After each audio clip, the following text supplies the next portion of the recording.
Dictator of Time by Nelson Bond. Chapter 1. Humanity against the arch-brain of the future.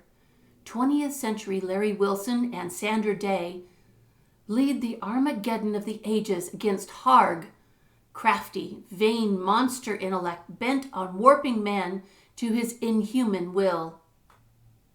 Larry Wilson was going to miss his train.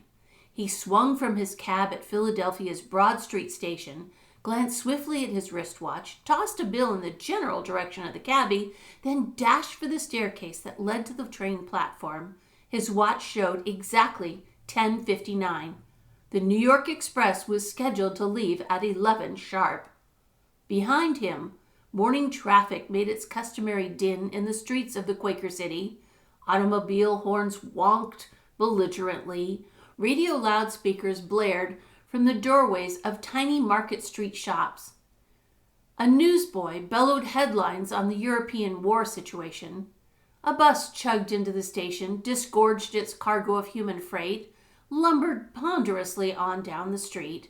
A vendor offered dry lavender, his whine a thin, discordant note in the hum of a busy city. But Larry Wilson, intent only on gaining the train platform above, did not notice these things. He brushed by a puffing matron at the foot of the stairs, steamed past a descending redcap, and noticed only with casual interest as he took the steps 3 at a time a silken-clad calf before him. He might make it yet, he thought hopefully, if... Then suddenly something was indefinably wrong. Larry had ascended these stairs dozens of times in the past, both leisurely and, as now, at top speed. But at no time had they ever been like this. His stride faltered.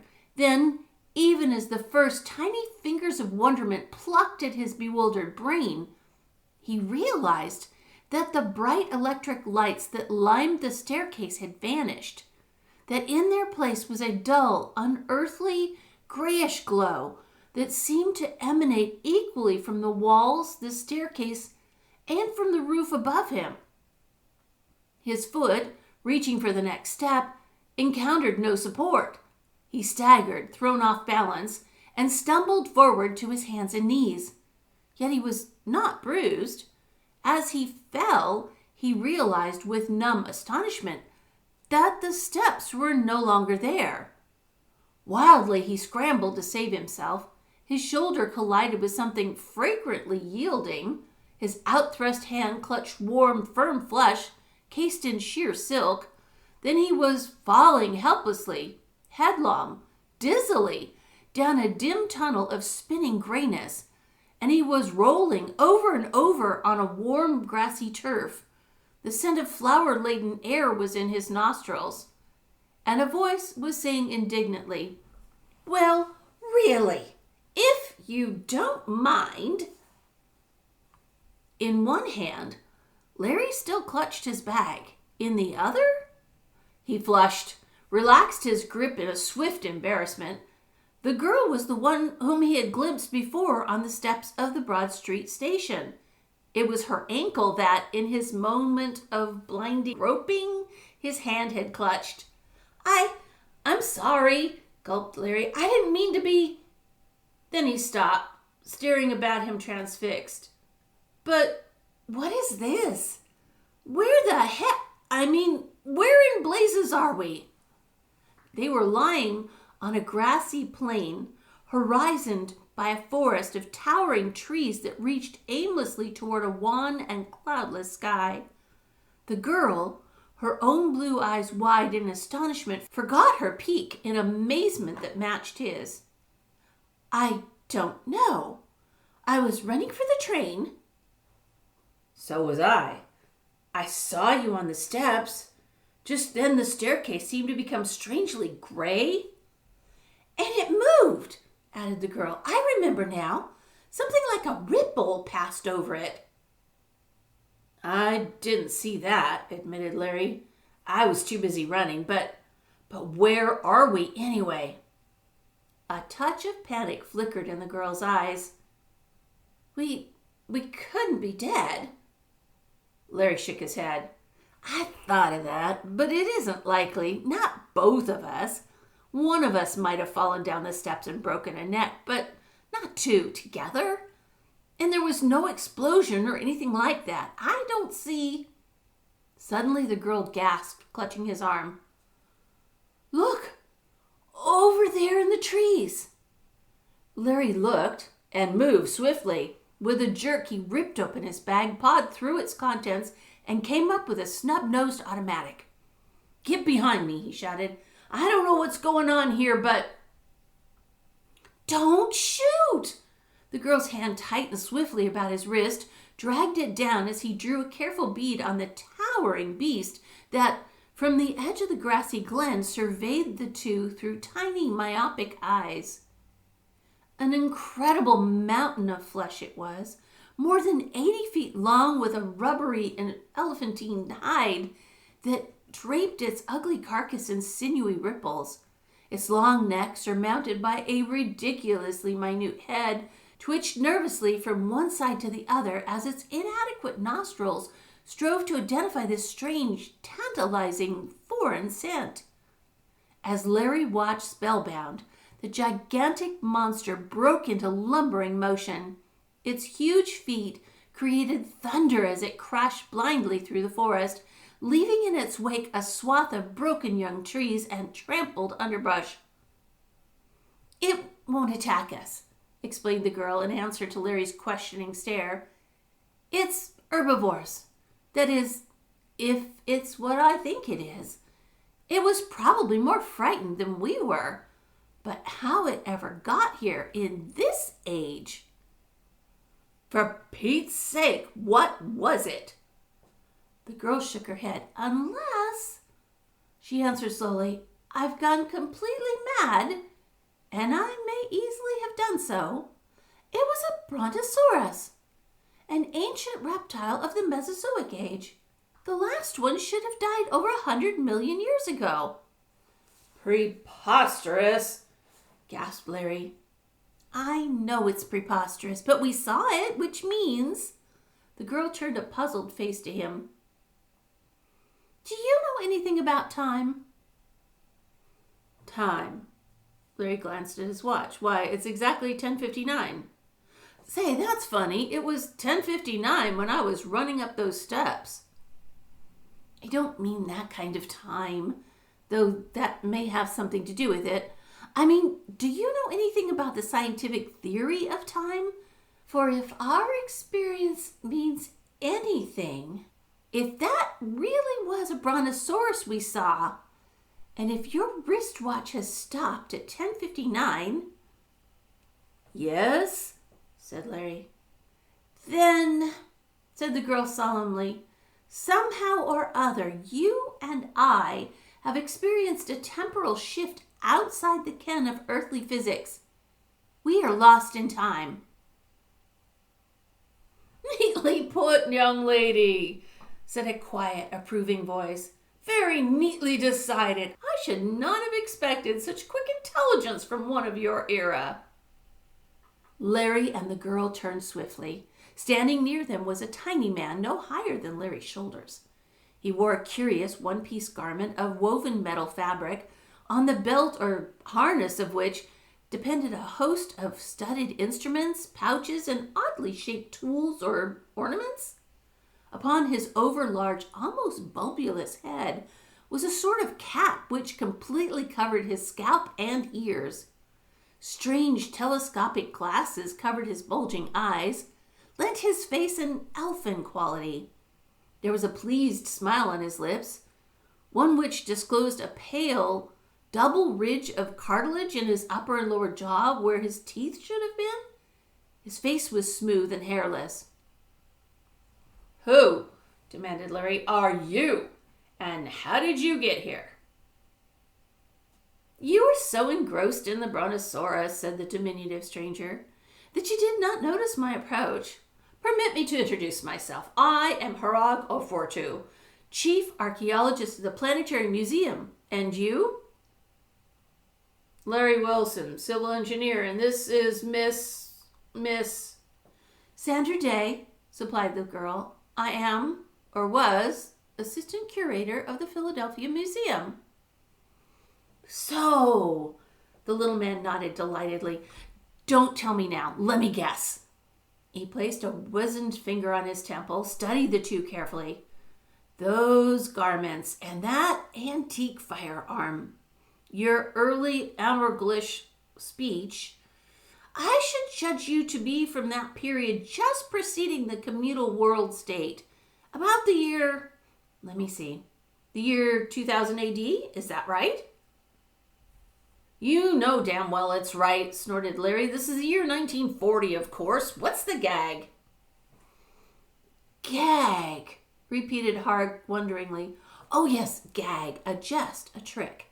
Why, there is no, gag. I was merely attempting to place your position in world time. You see, this is the year M62.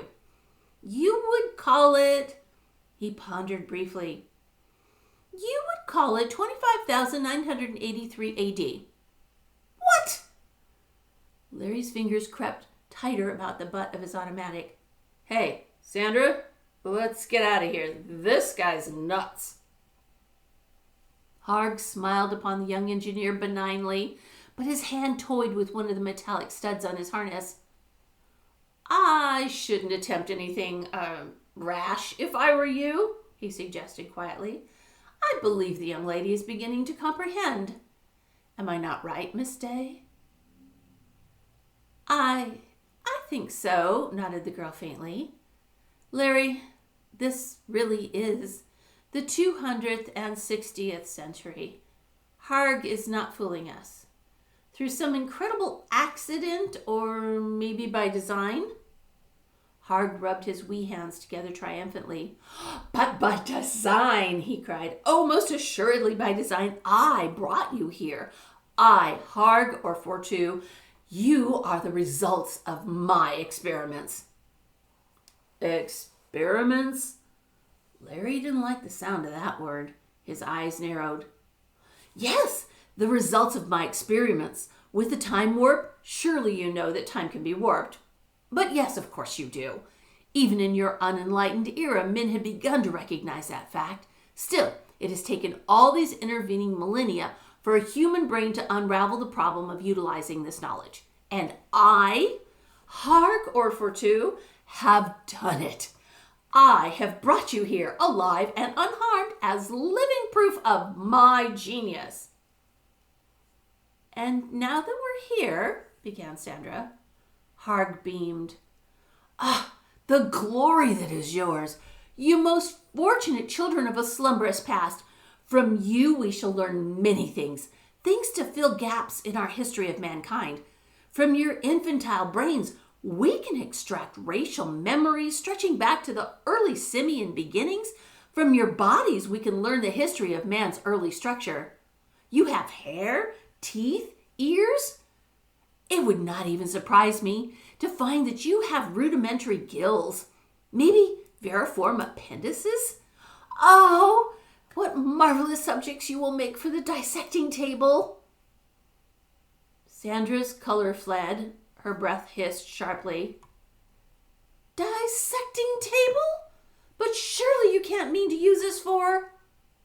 Harg silenced her with a tiny gesture.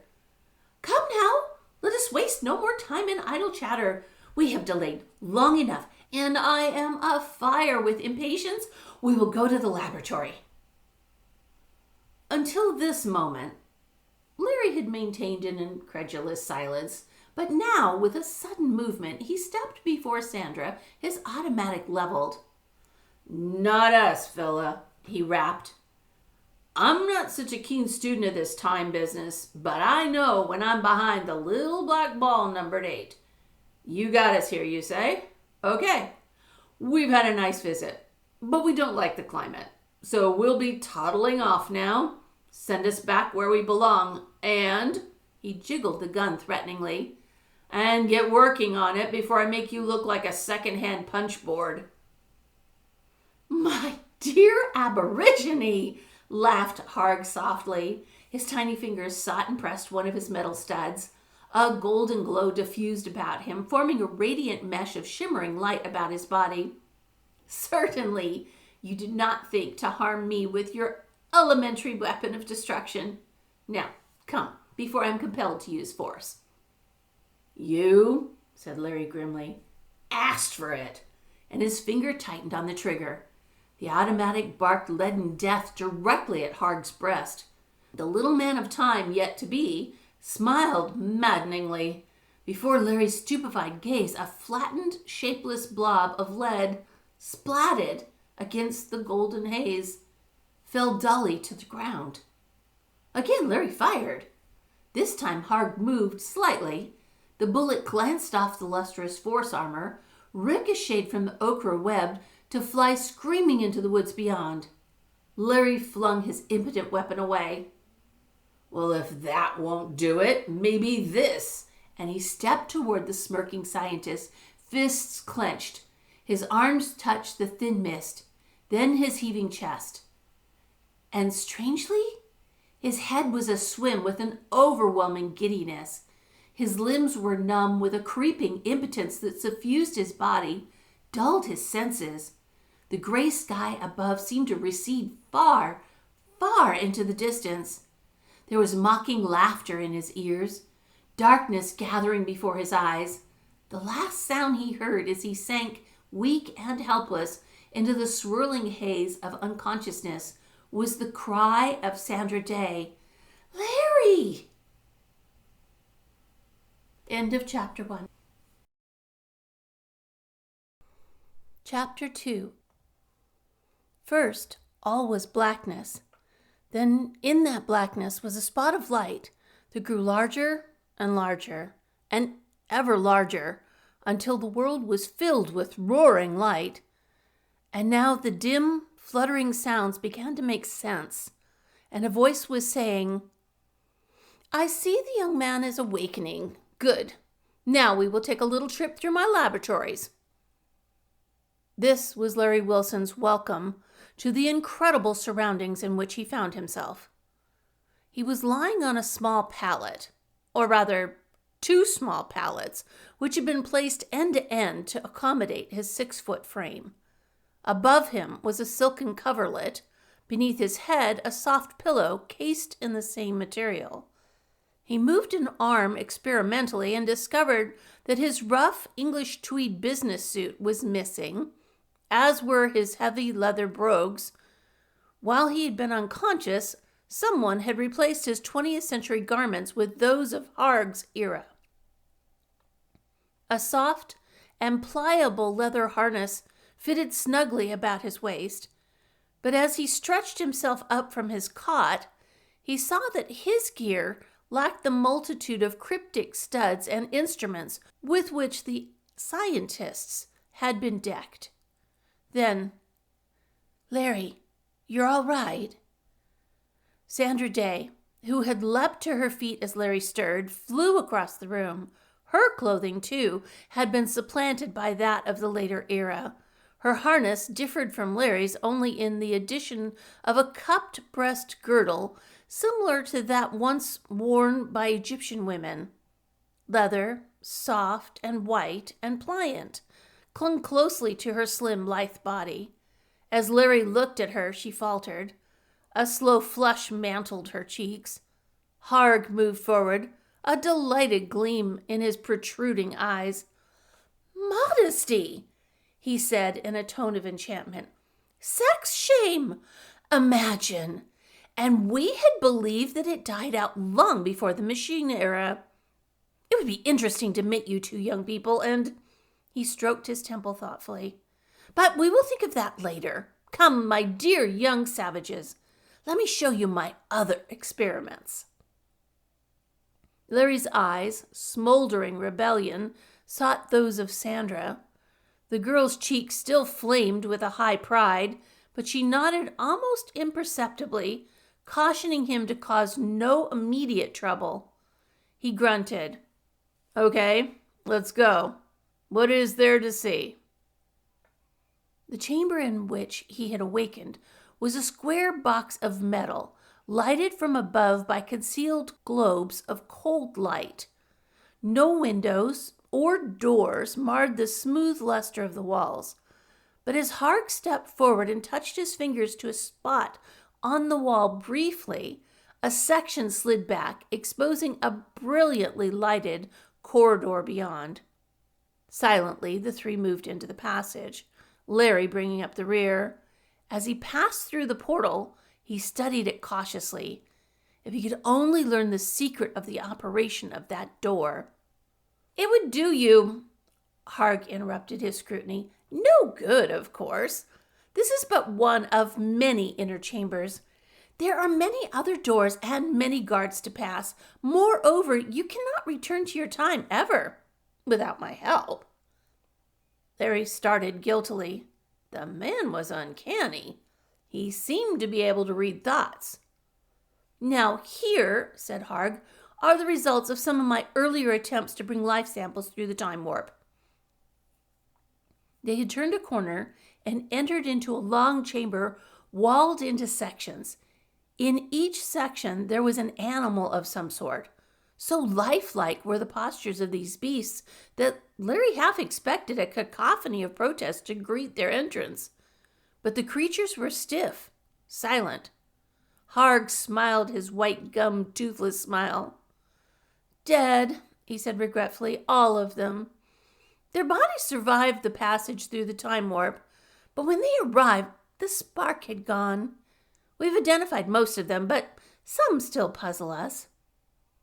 He pointed to the motionless figures in the cages as one by one they passed them. "A cow," he said, "which I brought through from the 20th century. Notice the exaggerated udders? The result of centuries of crossbreeding for milk. Somewhat different from the sane beast of your day, I presume. The next is a pterodactyl from the Jurassic Age. I am glad to say that it lived 2 whole weeks after coming down through the warp. The hardier animals were the only ones to survive at all, until I perfected my process. You have already seen my brontosaurus. A harmless thing. We allow it to roam freely, but we had to destroy the dinosaur that came after it. You recognize this saber-toothed tiger? And the kangaroo. An interesting subject, by the way. I brought it through from the year 12,000. It had reached a high stage of development and could converse in simple phrases. A far cry from man's estate, however." "You mean," Sandra said, "it could talk?"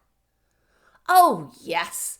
But then many of the lower animals do speak, you know. Of course, I use the ancient meaning of the word.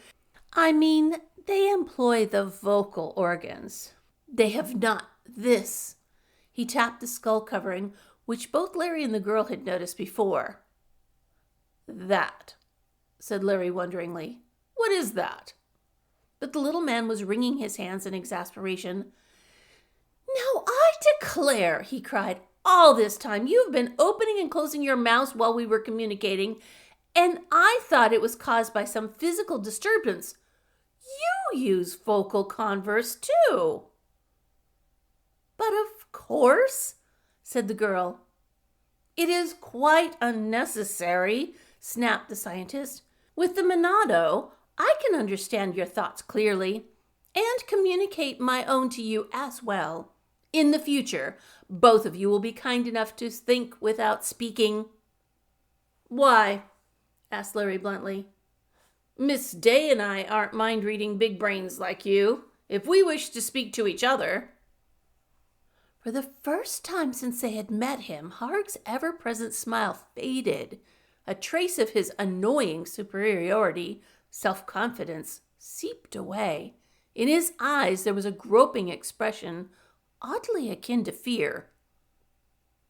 "There is nothing you need tell her," he ordered. "I do not care to risk my—" He stopped, suddenly cannily. When he spoke again, it was in a milder tone. "You may, if you wish, converse with your mouths when I am not present, but in my presence, I require you to think your conversation." A sudden suspicion began to form in Larry's mind. He stifled it instantly, thrust it from him, lest Harg grasp that faint, half-formed thought. Hastily, he changed the subject. "This other beast," he began aloud. Then, remembering Harg's warning, he stopped and rephrased the query in his mind. This other strange beast, he thought, what is it? He knew then why Harg had taunted him for his interest in the mechanism of the door, for swift as an arrow, the answer formed itself in his brain. A phoenix, replied Harg, of the late Stone Age. A most curious creature, half animal, half bird. Originally, it was a native of the planet Mars. It adapted itself to utter cold and airlessness when that planet's atmosphere waned. A few phoenix migrated to Earth, but failed to survive in our heavy atmosphere. That explains, cried Sandra, the legend of the phoenix prevalent in our day. It was believed that the bird destroyed itself in fire to rise again, reborn. An amusing misapprehension, nodded Harg. No doubt it was founded on someone having seen a phoenix pass unscathed through flame.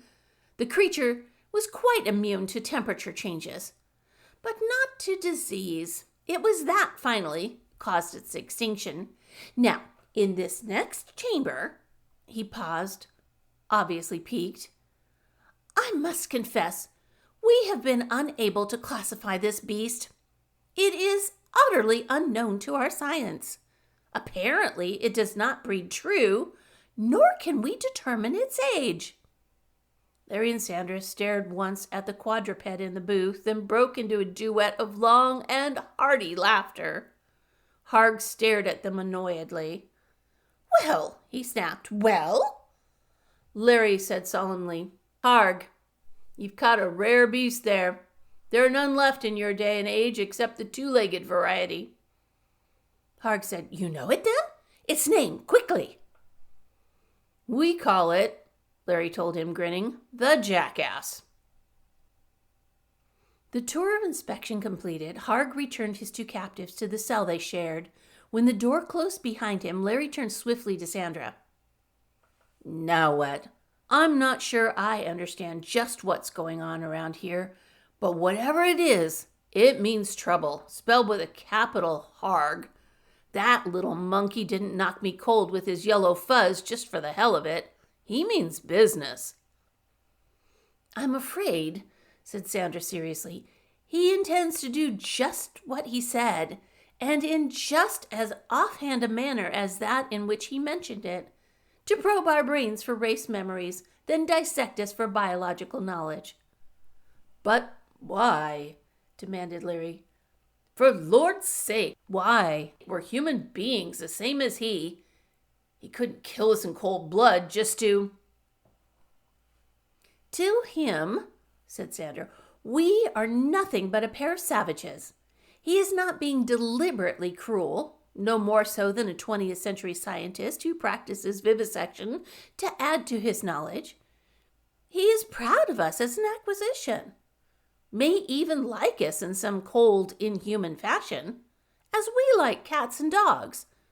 But we represent a scientific problem to be solved, and there is no thought in his mind of mercy. Then, said Larry forcefully, we gotta pull our freight, get out of here. But how? That's the rub. We're helpless against him, mused the girl, on all save one point. That is the subject he wanted to avoid. Hearing. Larry, Harg can't hear, not as we understand the word. His ears have atrophied, or perhaps... A sudden light shone in her eyes. I have it. His ears are... Wait a minute, broke in Larry excitedly. For once I beat you to the draw. I guessed it in the museum. These jaspers of the 260th century are not only unable to hear, they're afraid to hear. They wear those leather headgears because they have to, because something had made them extremely sensitive to percussion. And I know, chimed in the girl positively, what caused it. It was the change. Change? Yes, you've noticed the sky, haven't you? Didn't you see something strange about it? Larry thought for a moment, then, The sun. There isn't any sun. There is a sun, cried the girl, but you can't see it. It's concealed behind a huge dome of imperovite, a sort of leaded, polarized glass. Hard told me all about it while you were unconscious. In the year 17,000 AD, or thereabouts, there was a terrible catastrophe on Earth. Man's constant drainage of electrical energy created a rupture in the heaviside layer, and the layer collapsed. As you know, the heaviside layer is Earth's only protection against potentials from space, from the undiluted strength, the Millikan rays. Without that protection, life on Earth was doomed. So large areas were domed over with this 60-foot thick layer of imperovite and in the meantime, interrupted Larry, intense subjugation to cosmic radiation, along with the increasing use of telepathy, turned the human race's hearing apparatus from a useful organ into a vestigial one. And one, agreed the girl, sensitive as the nerve of a tooth. It must be that. It couldn't be anything else. So there is Harg's weakness. Now, if we can only find some way to play upon it, Larry said gloomily, but he's still the only one who can return us to our own time. Sandra's hand touched his swiftly, confidently. We'll find some way to make him, she whispered. We'll do it, you and I. Even under these circumstances, Larry Wilson found the touch of that hand thrilling. The confidence of Sandra's voice, with its you and I, endearing. It was a jest of the gods that this new glory should have come to him at last in such a situation. But the year mattered little, time or no time, he knew, and he thought she knew. Sandra, he said, there is one thing. Shh, she cautioned suddenly. Footsteps. The metallic door pane slid back, and once again Harg entered the room, this time accompanied by a pair of diminutive companions garbed in plainer, cruder harness than that of the scientist. Larry made an effort to expunge all thought from his mind, fearful that the man of the future might read his new determination. But Harg smiled easily. You will come with me now, Miss Day. Instantly, Larry was on the alert. Where are you taking her? It is not yours to ask, savage, said Harg curtly, but reassure yourself she will come to no harm. Sandra's eyes pleaded with Larry. Silently, she let the attendants lead her away. After the door had closed behind them, Larry began to pace the floor angrily. His mind was tumultuous with conflicting thoughts and emotions. Damn them, he thought. If this was the world of the future, it would be better that the future never come. Anyway, he knew he wanted none of it. He wanted to be back in the good old 20th century where men were men, not callous, grinning little sawed-off runts. But how to get there? A scraping sound from the farther wall of his cell interrupted his angry reverie. Instantly, Larry was a man of action. On silent feet, he tiptoed toward the mysterious sound. The scratching persisted. Larry drew a deep breath, then pounded on the metal with his bare fist. Who's there? Immediately, the noise ended. Larry waited breathlessly. Was this a trap of some kind? Or was it just some experiment of Harg's designed to test him as laboratory students test the reaction of rats in a maze? His footsteps deliberately loud, he stomped away from the wall. Then he stole back quietly. After a brief moment of waiting, the gentle, fumbling sound resumed. Larry pressed his ear to the metal wall. He could hear a faint noise, as of someone breathing deeply. He leaned closer. Then, suddenly, the wall before him slid away, and he was catapulted forward against a flesh and blood body that grunted under the impact of his weight. Larry regained his balance, came up with doubled fists. But his fists, like his mouth, dropped open abruptly, as he stared in astonishment at his antagonist. This was no puny dwarfling such as he had expected. This was a man whose stature was greater even than his own, a mighty, bronzed, strong-thewed giant with a shock of silvery white hair capped by the monado of the future folk. The great one's face was etched with bitter lines of disappointment, but the look faded as his eyes swept up Larry's 6-foot frame, noted the breadth of shoulder and the lean, hard muscles of arm and thigh. The stranger rose, and his full lips parted in a smile of greeting. And, "Peace, friend," he said in a deep, resonant voice. "I, too, am a captive." End of chapter 2. Chapter 3. Sandra Day, seated in an inner chamber of Harg's laboratories, watched curiously as the little scientist busied himself with cryptic recording devices. 2 assistants silently performed the tasks allotted them. Save for these 3, the room was innocent of humans. Harg tuned to one of the assistants. "Where's the monado for our subject?" he snapped. The man stared stupidly. "In the vaults, master. I did not know you would want one." "Fool! You should have known. Let me have yours." The assistant paled. "No, master. I will get another one quickly. See, I run." "You will not be harmed, dolt," said Harg coldly. "You may get another for yourself immediately. But now I need one for Miss Day. Come, the monado." Reluctantly, fearfully, the assistant stripped the telepathic device from his hairless pate, passed it to Harg. Harg handed it to Sandra. "You will put this on. While my monado allows us to converse normally, the experiment we are about to try requires complete flux between both minds. This is only possible when each person wears the monado."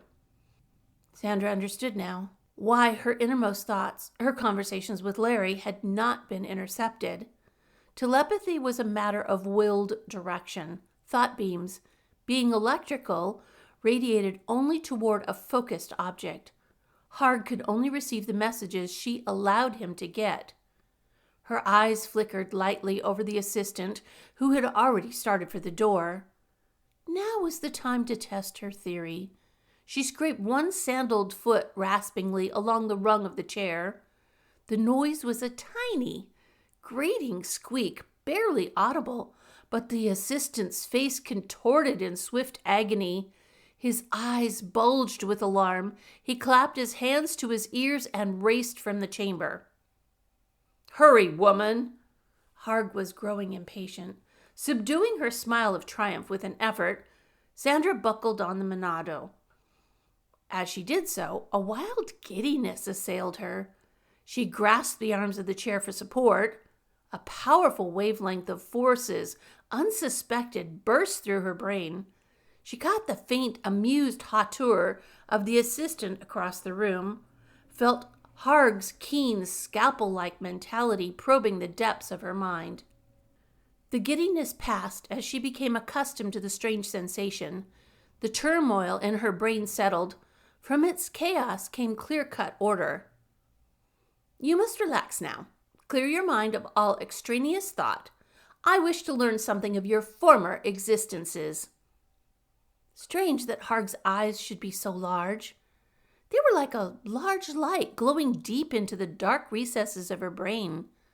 A light that kept her awake when she was so tired. So tired. If she could but rest now, sleep for a while, and let the dizzy years slip by, and the strange sounds, and the strange scenes, for surely this could not be she. But it was she, and she was standing by the open fireplace in a medieval castle, facing a knight in full battle armor.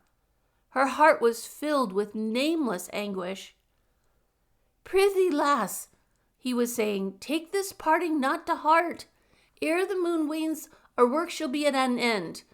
The king avenged, and the foul despoiler wrenched from the arms of his Scottish lady. Mordred hath said—" "Mordred, Mordred," she cried bitterly, "even now it is Mordred you speak of. Yet aforetime didst thou call him a prince's brat and a lickspittle. Pray, Gawain, my love, forswear this mad fancy, and flee now to the defense of our Lady Guinevere, ere it be too late." "Nay, sweet," was his answer.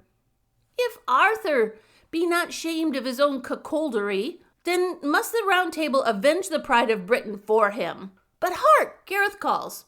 I must leave thee, love. Farewell. I return soon." He strode from the hall, proud and straight in his armor. She wept, and could not tell why. "Gawain, my lord," she sobbed, "there bodes in me a sense that nevermore shall we twain meet." "Go back," a voice was whispering in Sandra's mind. "Back, further still, to the days of the past."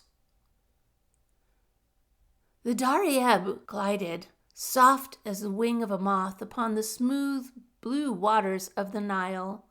The golden cascade of the sun baked the sud that floated on the water's surface. She raised her finger imperiously, and the boatsman obediently turned the light craft to the shore. As the Nubian reefed the sail, a young man ran down from the portal of the observatory to the edge of the beach. He grasped her hands eagerly. "Belia!" He bent and smothered a kiss in her perfumed hair. She drew away, pouting. "Now, by Set," she swore prettily, "thou art more ardent than the bulls of Anubis, when the sun shines. But at night, where art thou? In there, stargazing." She glanced distastefully at the massive pyramid built by the pharaoh Cheops for his astronomers. Her lover's bronzed face sobered. "Great things betoken, lovely Belia. Things thou wouldst scarce understand." He pointed to the blinding orb that blazed above them. "Hear now.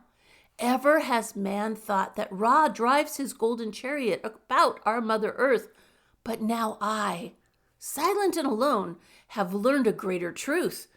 It is not the sun that moveth, but we. Ra's abode is the hub about which our tiny mote revolveth. This message I have sent, with my proofs thereof, to the great Pharaoh. When he has read them, glory and fame will be my lot."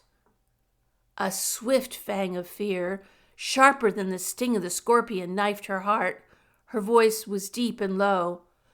"You speak sacrilege, my love. What have you done?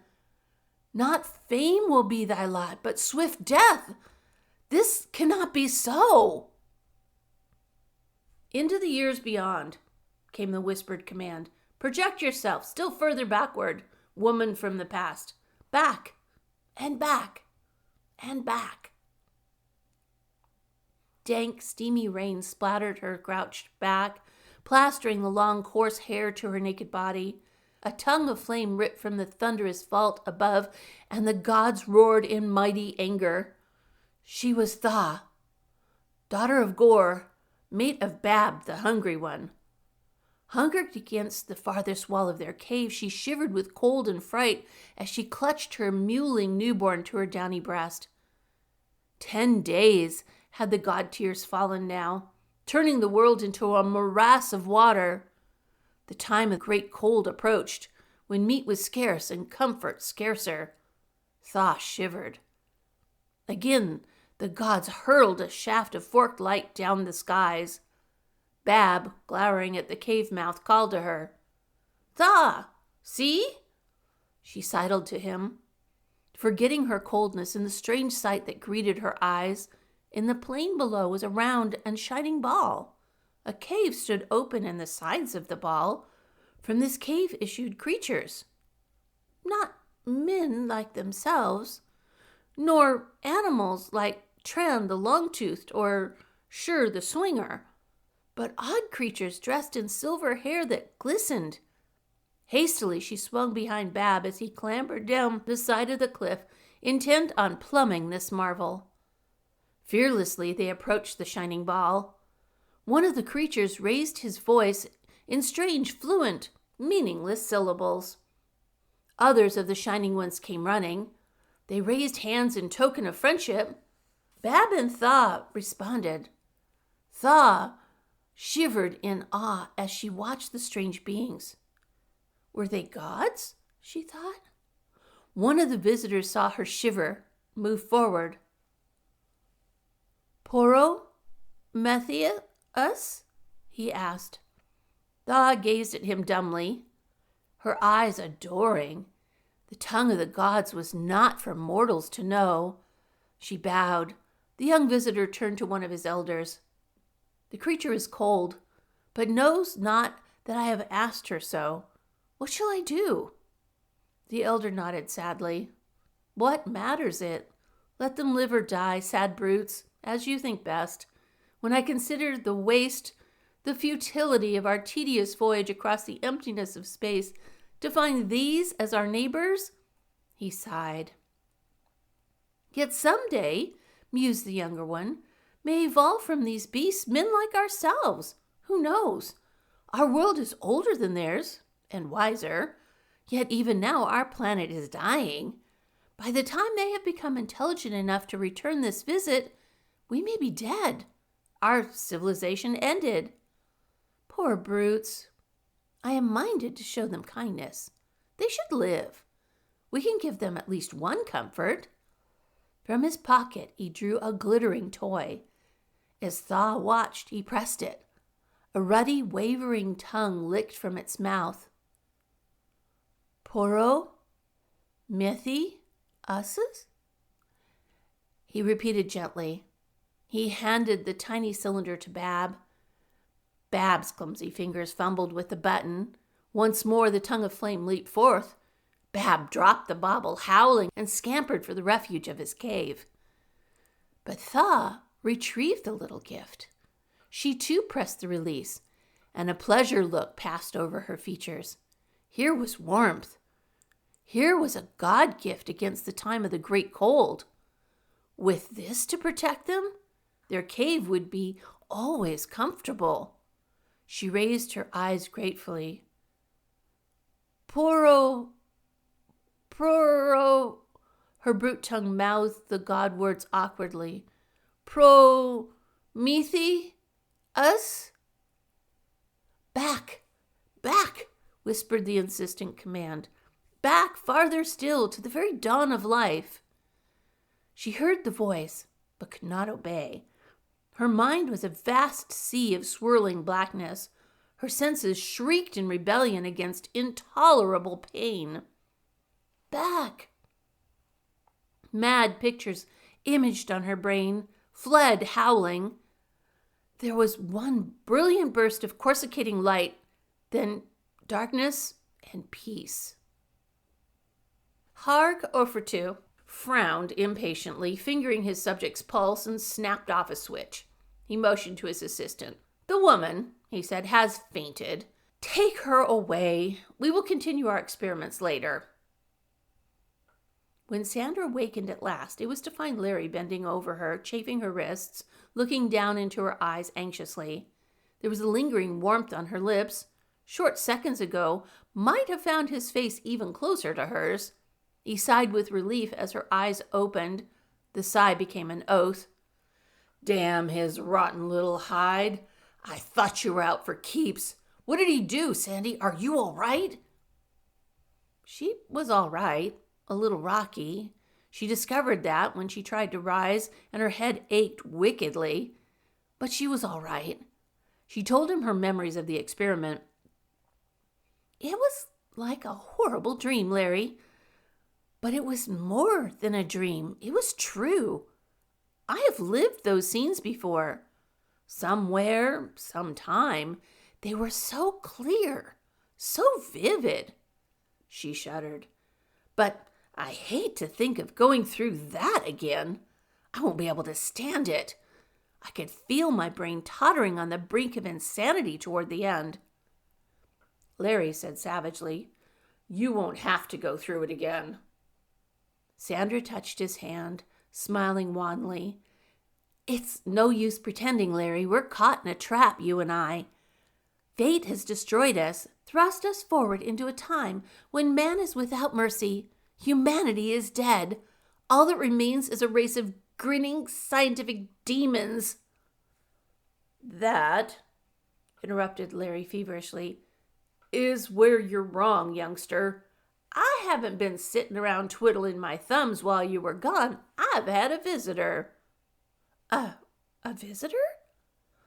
Larry told her then of the silver-haired giant who had forced entrance into the cell.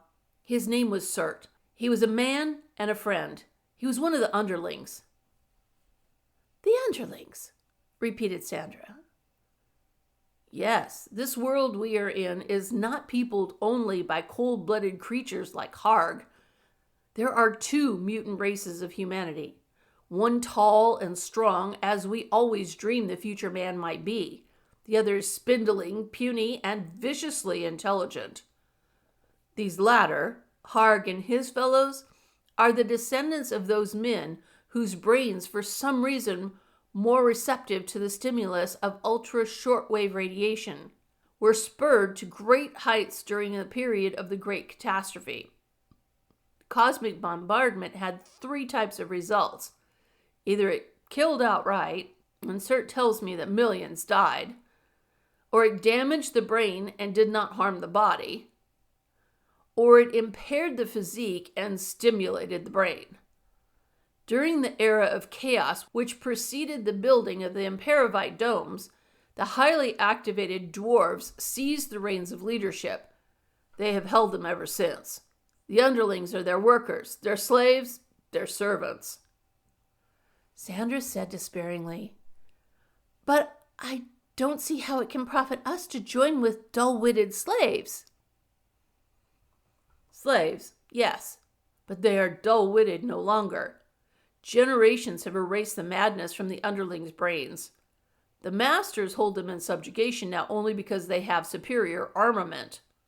The gold force ray, for one thing. But rebellion is stirring among the underlings.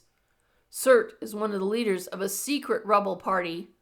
He was stealing through the building, seeking new converts when he accidentally entered our cell. Some of Larry's excitement communicated itself to the girl.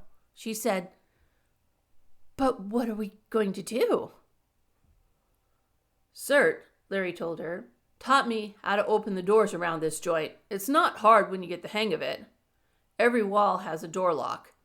The locks work on a network of selenium cells embedded in the metal. These are controlled automatically by body radiation emanating from the fingertips.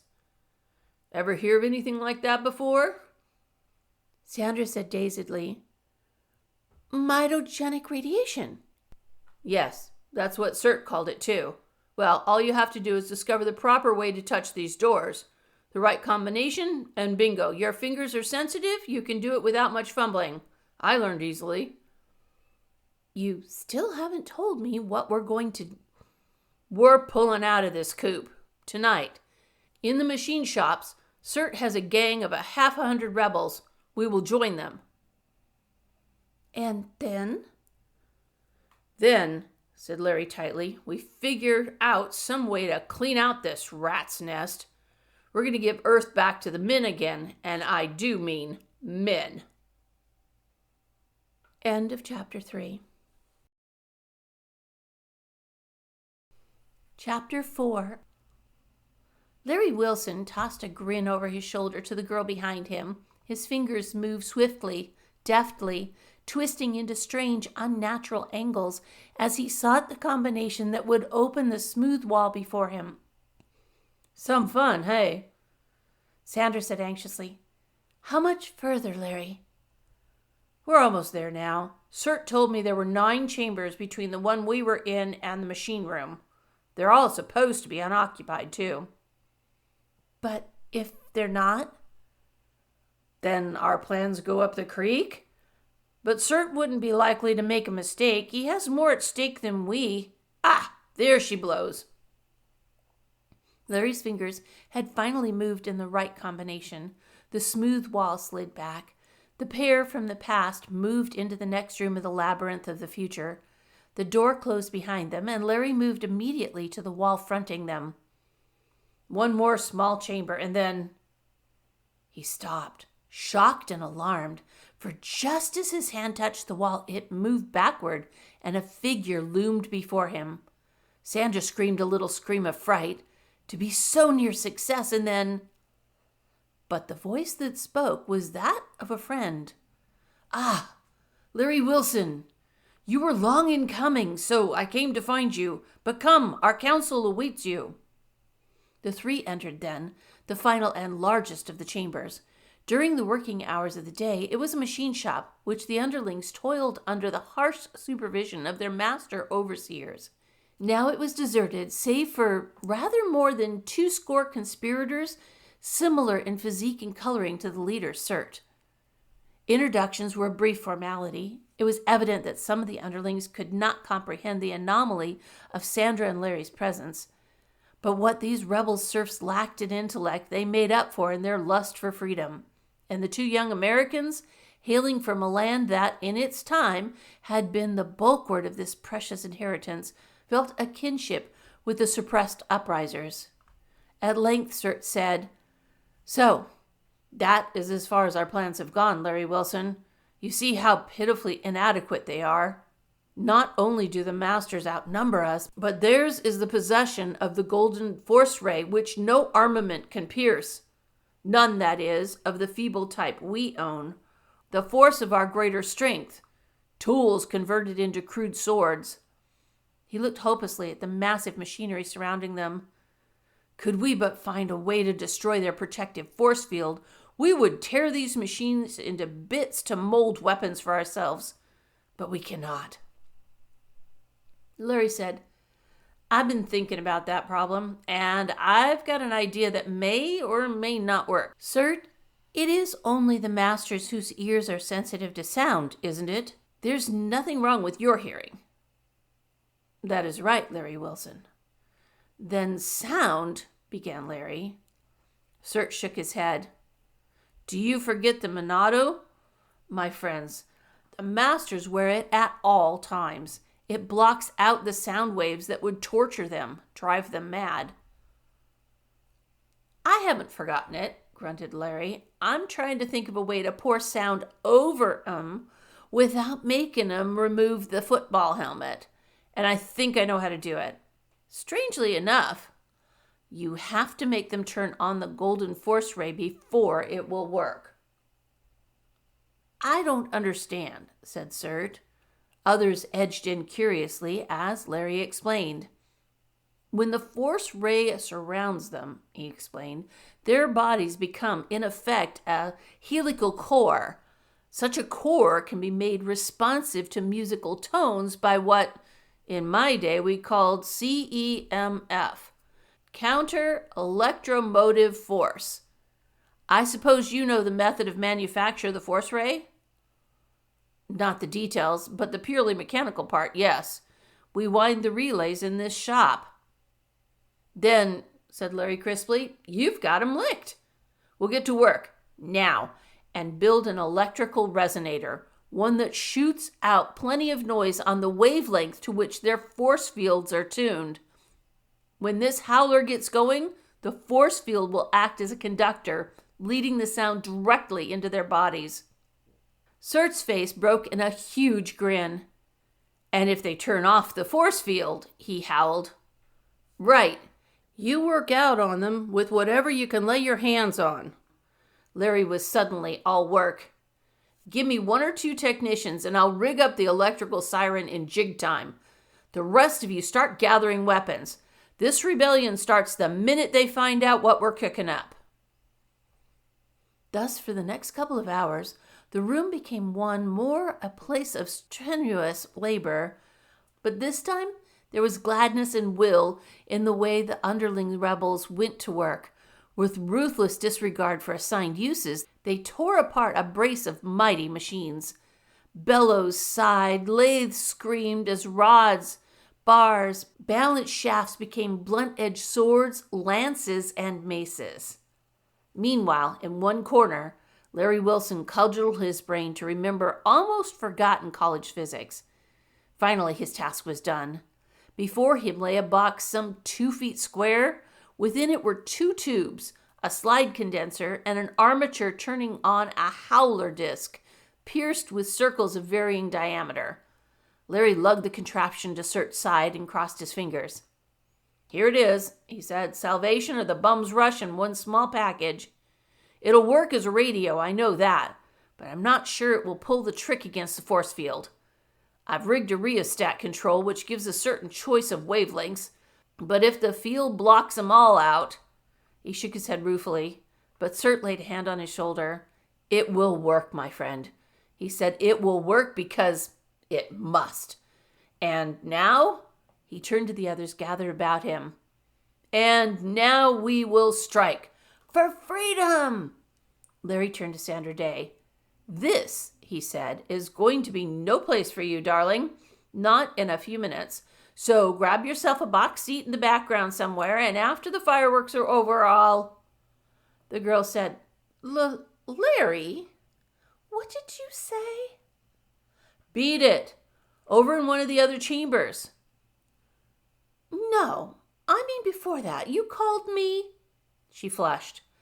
That was one thing Larry discovered about these clothes of the future. A flush was a real flush, no halfway thing. It started from— He said, suddenly gentle, "I called you darling. Do you mind, darling?" "I think," she replied softly, "it's the prettiest word I've ever heard." Then she applied that fine feminine attribute for which there is no allowance in man's equations, a woman's logic. "But it is not the word to make me get out of here.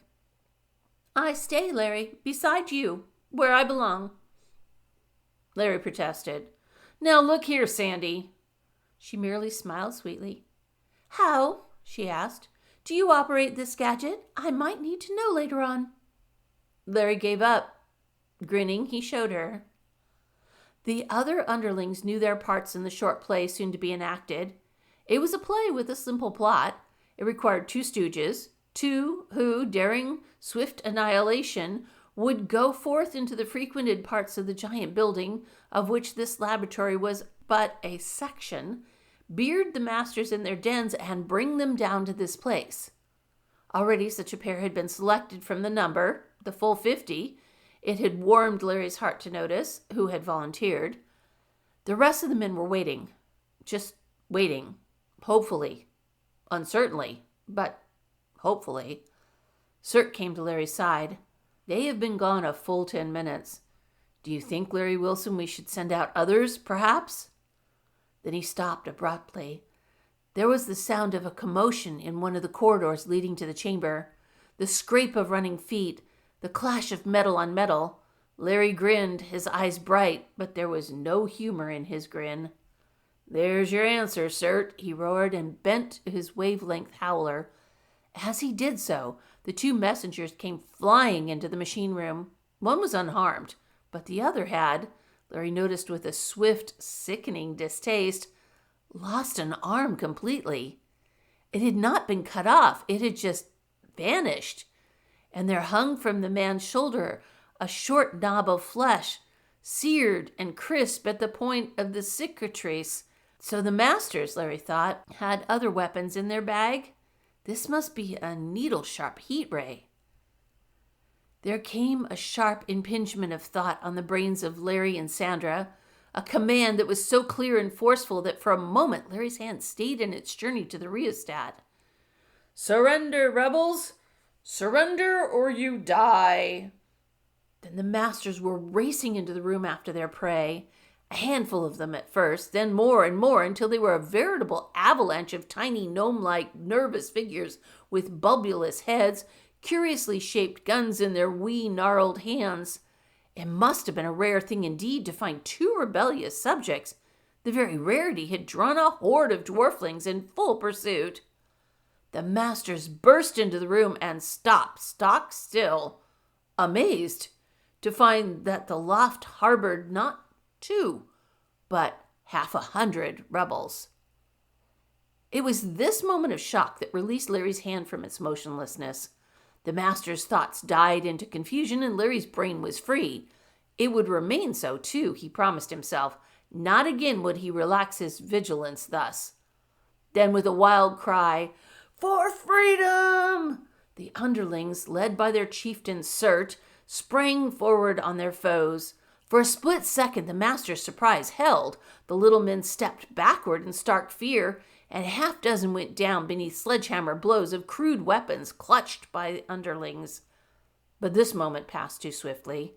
Wee hands flew to studded belts, and suddenly the room was brilliant with the shimmering glow of the master's force fields.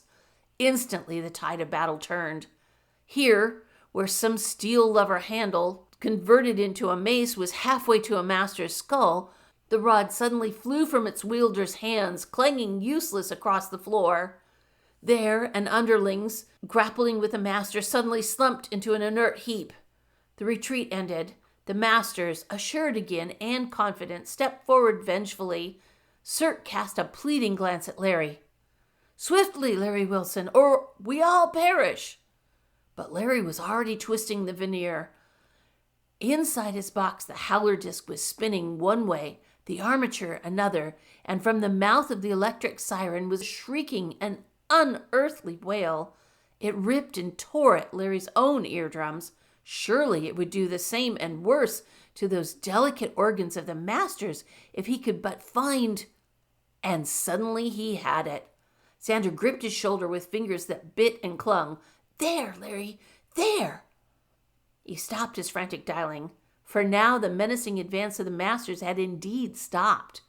As one man, they raised arms to their heads, were pawing wildly at outraged ears tormented despite the manado. Weapons fell from unheeding fingers, weapons which the underlings gathered up eagerly. And now one master, eyes bulging, the faint froth of madness whitening his lips, opened his mouth and screamed with vocal cords never before used. It was a piteous, mewling sound, the first and the last the man ever uttered. For as he cried out, he turned off his force field, and the nearest underling split him from crown to navel with one slash of a mighty blade. Nor was he the only one to die thus. All about the room, masters were stumbling, reeling, falling like men overdrunk with the grape of sonic torment, and wherever one succumbed to the temptation of turning off his force field current, there was death waiting for him. If he did not turn it off, there was death anyway. Hideous and mind-blasting death from Larry's screaming box. Reinforcements came, stared once into the bloody chamber of rebellion, and fled, hands clutching their ears. A few scattered remnants of the first retribution party managed to escape the debacle, and finally there came a moment when there were no masters left alive in the room. The battle was over, and the underlings had won. Then came Cert to Larry once again, and there was mingled joy and sadness on his face as he held out his hand to the Earthman from long ago. "The field is ours, Larry Wilson, and it is you who made it so." Larry said, absently, and turned off the now useless howler. He looked about the room. "How many men did we lose, Cert?" "9 dead," replied his friend. "A few injured, but all before you found their force field's wavelength. A glorious victory, even at such a cost. In the years to come, the names of those who died here tonight will be worshipped by a race of free men who were once underlings." Larry, brooding thoughtfully, brushed off his final words. "Skip the flag waving, pal. You sound like a politician back home. This scrap's not over by a damn sight. I think you underestimate the masters." Cert said proudly, "And you underestimate our people, Larry Wilson. The news of this battle will spread, and before the next work period, thousands will flock to our standard. We will build more sonic machines, perhaps portable ones, and..." "Sure. And what are the masters going to be doing while all this goes on?" "I'll give even money that right now they're herding the underlings from other parts of the city for a little wholesale slaughter. It is a city, isn't it?" "Yes. One large city-state under a single imperovite dome operated from a control chamber." "Operated?" repeated Larry. But certainly it can be open for fresh air to be admitted or for the egress and entrance of aircraft. Larry, it was Sandra who interrupted. There's our answer, Larry. Life is impossible without the protection of the dome. Whoever possesses the dome control chamber holds the whip hand. We must take that. Cirque's face brightened. She is right, Larry Wilson. We must take the dome chamber. Wait a minute. Larry had been thinking swiftly. Sandy's got something there, but there are angles. First of all, we've got to seize the control chamber, yes, but we also need more men. If we don't get reserve strength and good, strong fighting men at that, sooner or later they'll starve us and our little rebellion right out of our cubbyholes. Right now, the odds are temporarily balanced. We have fewer men, but our men are more powerful. Theirs are the best weapons, but our single weapon makes theirs useless. They control the dome, a point in their favor, but we're fighting for life and freedom, a point in ours. So it's a stalemate, and one that will turn into defeat for us unless we move swiftly, before they recognize our pitiful weakness. He gazed sharply at Sandra. Cert is needed here to rally recruits, so it's up to you and me to get control of the dome chamber. I see one way to win. It's a dangerous way, but... And he told them. When he had finished speaking, there was a heavy flush on Cert's forehead. He cried, But no, Larry Wilson, I will not let you and this girl bear the burden of my oppressed race. We must find another way. There is, Larry told him, no other way. Sandy? The girl placed her hand in his. This is the only way, Larry, she said. Darling, she added, and smiled. End of chapter 4. Chapter 5. It took but a short time to make their final preparations. Larry taught a half-dozen underlings how to operate his howler, also taught them how to build others like it. Now, get to work, he told them grimly. Make as many of these gadgets as you can and make them light and small, portable, so you can carry them around with you. He turned to Cert. Well, this is it, pal. Keep your eye peeled for the signal. 1 if by land and 2 if by sea. Cert said puzzledly, What's that? Skip it. What I mean is, watch the dome. If you smell something funny, that'll be fresh air. And it'll mean Sandy and I have taken the fort. Attack then. We'll be in a position to crack a whip over the runts. He held out his hand. Be seeing you, guy. Let's go, Sandy. Together they made their way through the labyrinth of chambers to their own cell. This time Larry fumbled less with the mitogenic locks that barred their progress. It took them but a few minutes to make the journey. Yet even at that, they barely returned in time. As they came through the chambers, Larry reminded Sandra, We're banking on the fact that Harg doesn't know we've been out of our coop. That's our story, and we're stuck with it. If by any chance he or a guard happened in while we were out, we're sunk, but... It's a chance worth taking, nodded the girl. Yes, the big idea is to get to that control chamber. I think we can do it because Harg, big shot as he may be, has one bad failing. Human vanity. So, remember, play up to whatever I say. Okay, boss, said Sandra meekly, but there was a crinkle of laughter in her eyes. Then they were back in their own cell. The door behind them was sliding closed, and almost immediately the one before them was sliding open to admit Harg O'Fortu and a brace of armed guards. There was fretfulness on the little scientist's face, fretfulness that turned to swift suspicion as Larry and Sandra started guiltily. His eye swept the room, returned to Larry. Larry felt the raw demand of Harg's first directed thought. Can these two... Then he felt the tenuous fingers of Harg's probing mentality seeking information from his mind. With an effort, he forced himself to think of simple, unimportant things. He concentrated on the tag end of an old nonsense rhyme. Oh, do I is, and am I be? Or couldn't I have used to be? Oh, cruel fate, which was to me, I used to ain't.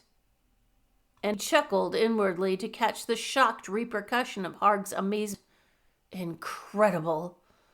These barbarians are simple-minded children.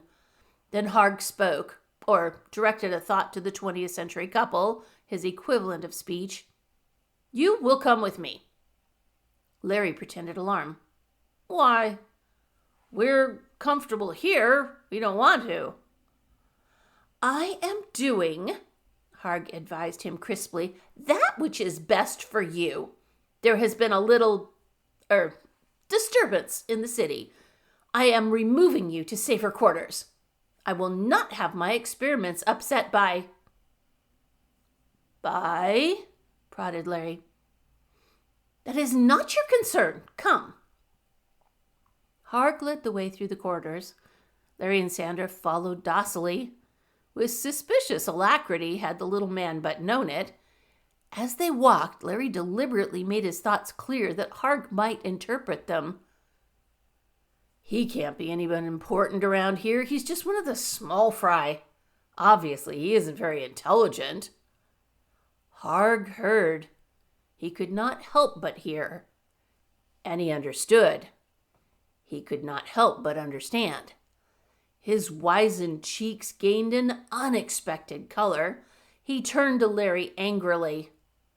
It might interest you to learn, my dear savage, he snapped, that your thoughts are crystal clear to me.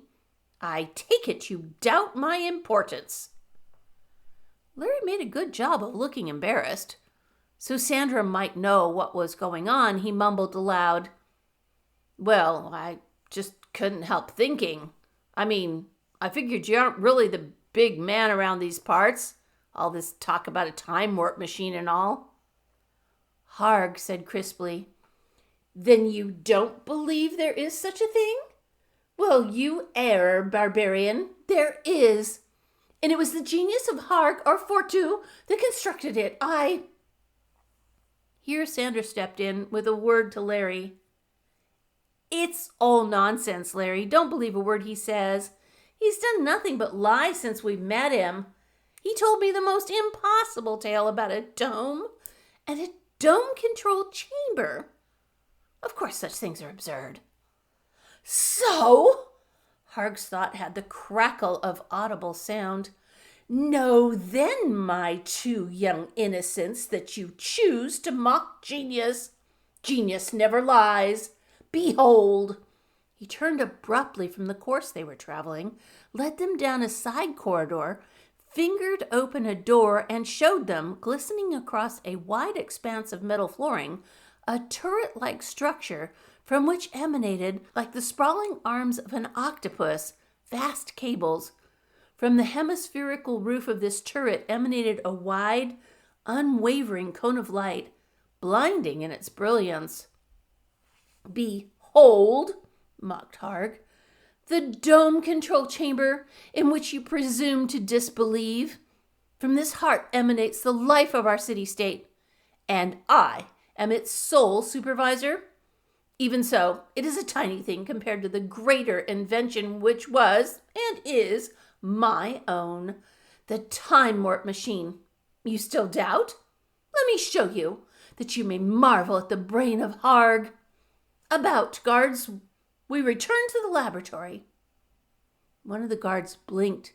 The thick, soft lids of his bulging eyes said nervously, But, Master of Masters. We return, I said. Harg was icy cold, even more nettled because a guard had dared question his decision, determined to exact admiration from his audience. They turned about, began to retrace their steps. Larry marked carefully the corridor which led to the control turret. He would not forget it, nor how to reach it. And as they walked, he caught Sandra's eye for a brief moment. Harg did not see the swift wink that passed between them, nor the way Sandra's hands clenched before her in a delighted gesture of approbation. But he did see, and gloried in, the amazement mirrored in the eyes of Sandra and Larry when at last they stepped into the chamber which housed the time warp machine. It was a huge structure, its inner chamber alone being large enough to house a battalion of men, but its core was small, being an oddly shaped angular object spinning endlessly on a bar of crystalline material. Displaying all the vanity Larry had hoped for, the little scientist pointed to the twirling object first, then at a great banked keyboard like that of some gigantic organ. "The end product of man's genius," he boasted vaingloriously, "for 1,000 millennia, the machine which can span time. You do not comprehend the object which spins upon the bar, no? I fear it is beyond your puny concept, friends from an unenlightened age. It is a tesseract, the infinite cube of 4 dimensions. Your eyes see but a cross-section of its fullness, which is beyond seeing. Yet I, Harg or Fortu, conceived and built it. These banks control the ages that have been and the ages that are yet to be. Through their relays are disrupted the world line of any given thing at any given time. I would demonstrate, but terrific power is expended each time I bring a new object from the past. I would not now waste power to convince such savages as you. Yet by pressing a button, so, and deflecting a lever, so, I can, if I will, bring across the negation or time that was not, creatures like yourself from any period of time. The ages in which I angle are clearly marked here. The position on this sphere called Earth, from which I draw my experiments, I determine by means of this mapped globe."